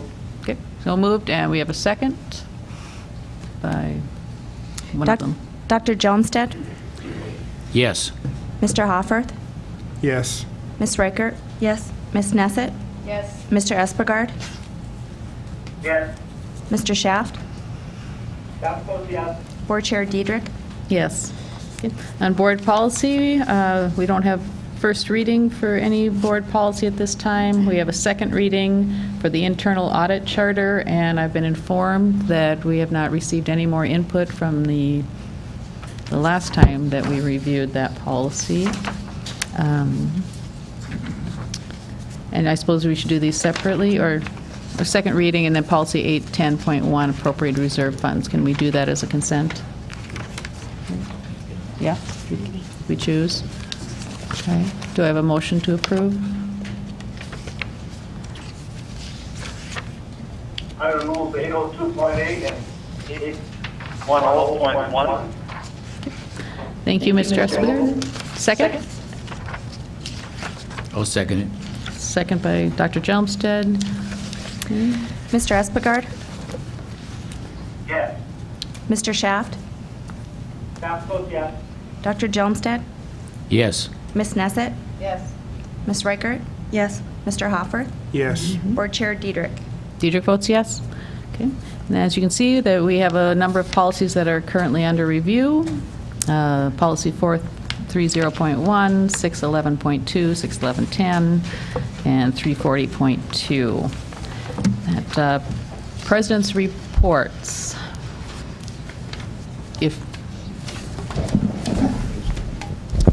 Madam Chair and members of the board, I'll start. Regarding lunch, upon your adjournment, it'll be up on the 4th floor of this building. So any board members or campus representatives who would like to participate, please do. A couple things to report. BSC has entered into a training contract, and it's appropriate with the Train ND report we received today, with Dakota Prairie Refining. They're building the first utility, or the first refinery in this country since 1976. So this is a big news for North Dakota. BSC is actually providing the customized training for their operators. That started in January, and we'll be doing a number of cohorts. When this project's complete, they'll have about 90 full-time employees, including about 40 operators operating the refinery. They'll be actually processing about 20,000 barrels of Bakken oil a day once it's up and operational. So we're really pleased to be doing that. And then secondly, you may have noticed the bus traffic this morning when you came in. We're actually hosting it's a regional science Olympiad here on campus. This is the 29th year we've participated in this project. About 500 secondary students from kind of our regional area, including local Bismarck Mandan students. It's a regional competition, and the winners then move on to Fargo for the statewide competition, so we're just pleased to do that. Thank you. Morning, or good afternoon, Chair and members of the board. Just a quick a couple of things. First off, just want to publicly thank Interim Chancellor Skogan. He came to the campus. We had an open campus forum shortly after the announcement was made that I will be going to Minot State regarding transition and so forth, and hearing from the campus, and that was certainly well attended and well received on the campus. And I know faculty and staff at the campus were very appreciative of how quickly now this has become a priority for the board and for the Chancellor, and obviously obviously with the decision that was just made a few minutes ago with you being the chair of that committee. We're excited about that as well. So thank you, and I've had a couple of conversations over the last couple of weeks with Larry on some various details related to that. So thanks to the board and Interim Chancellor Scogan on that.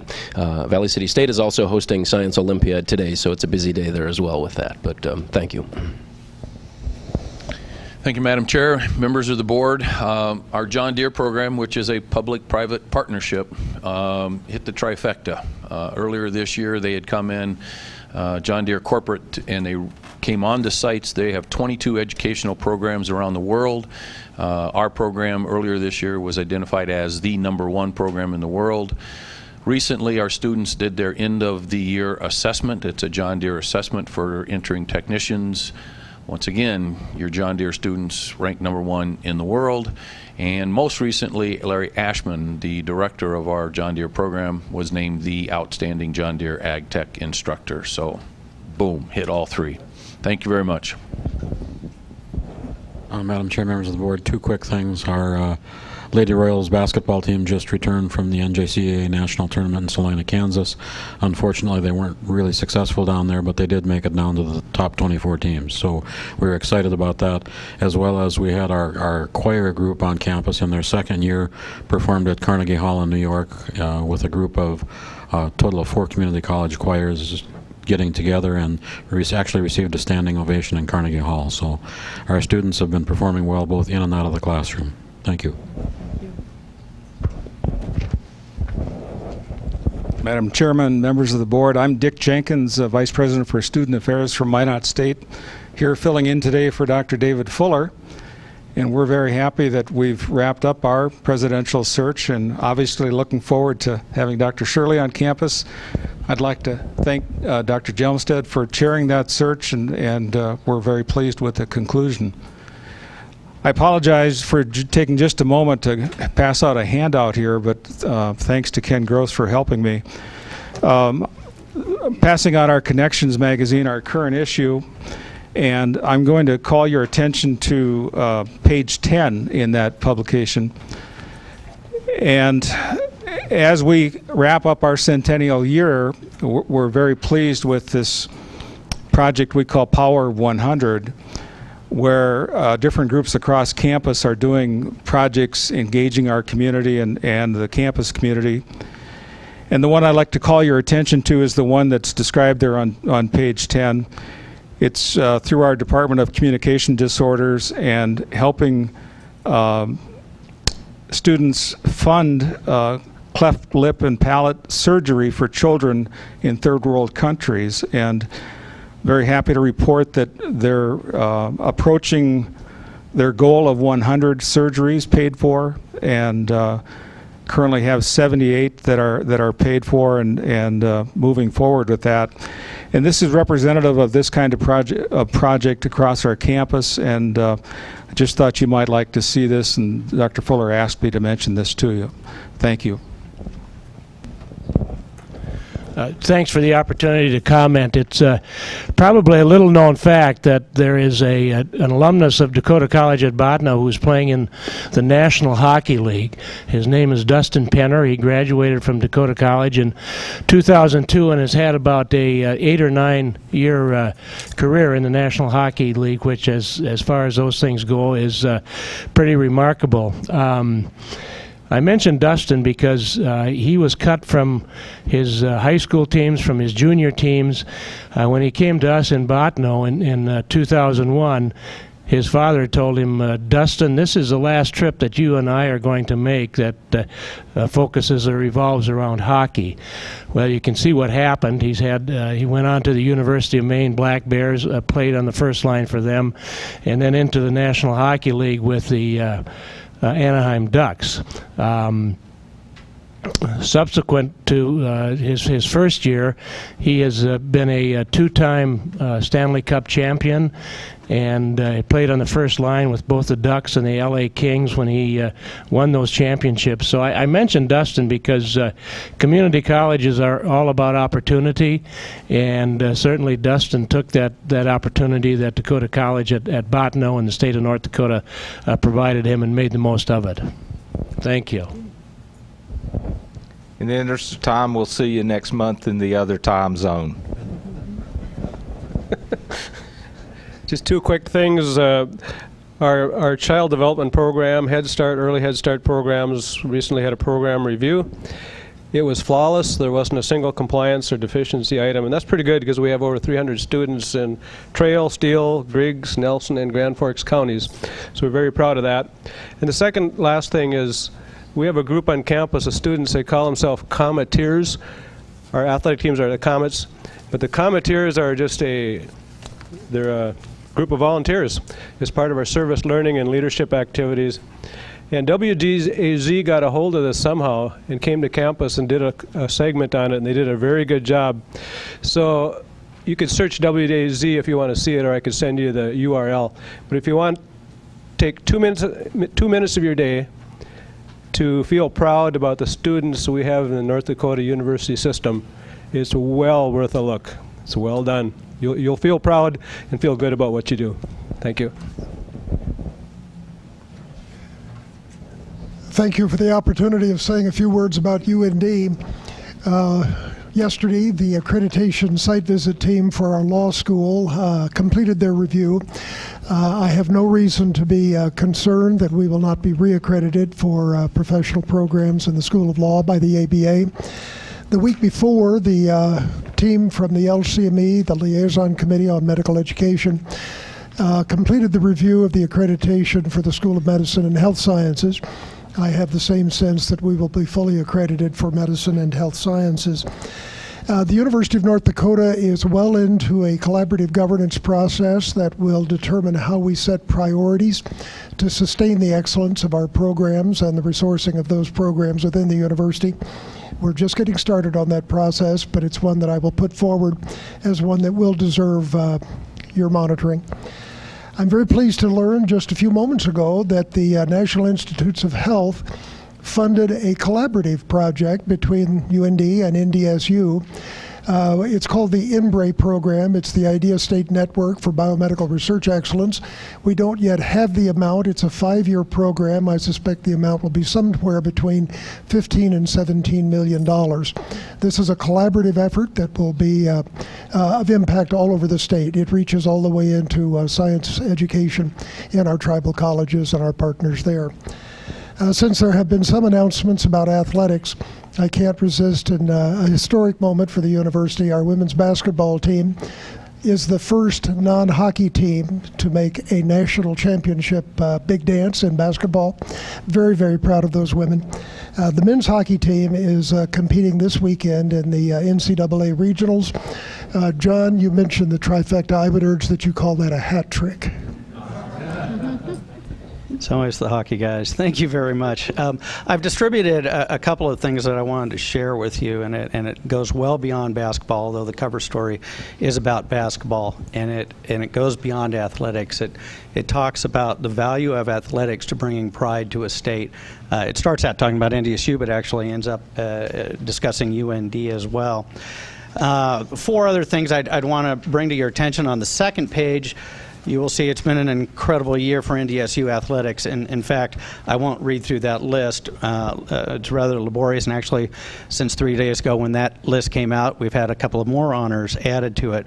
But NDSU athletics has been phenomenally successful. And in fact, right now, we fall behind only Florida State in terms of the most winning athletic program in the nation. We're tied with Michigan State, Notre Dame, and Michigan State and Auburn are 4 or 5 behind us. It's a game changer as far as changing people's perceptions of North Dakota, because they quickly look past it being NDSU. And I can say from being at the NCAA tournaments, it was about the state of North Dakota that they saw that success.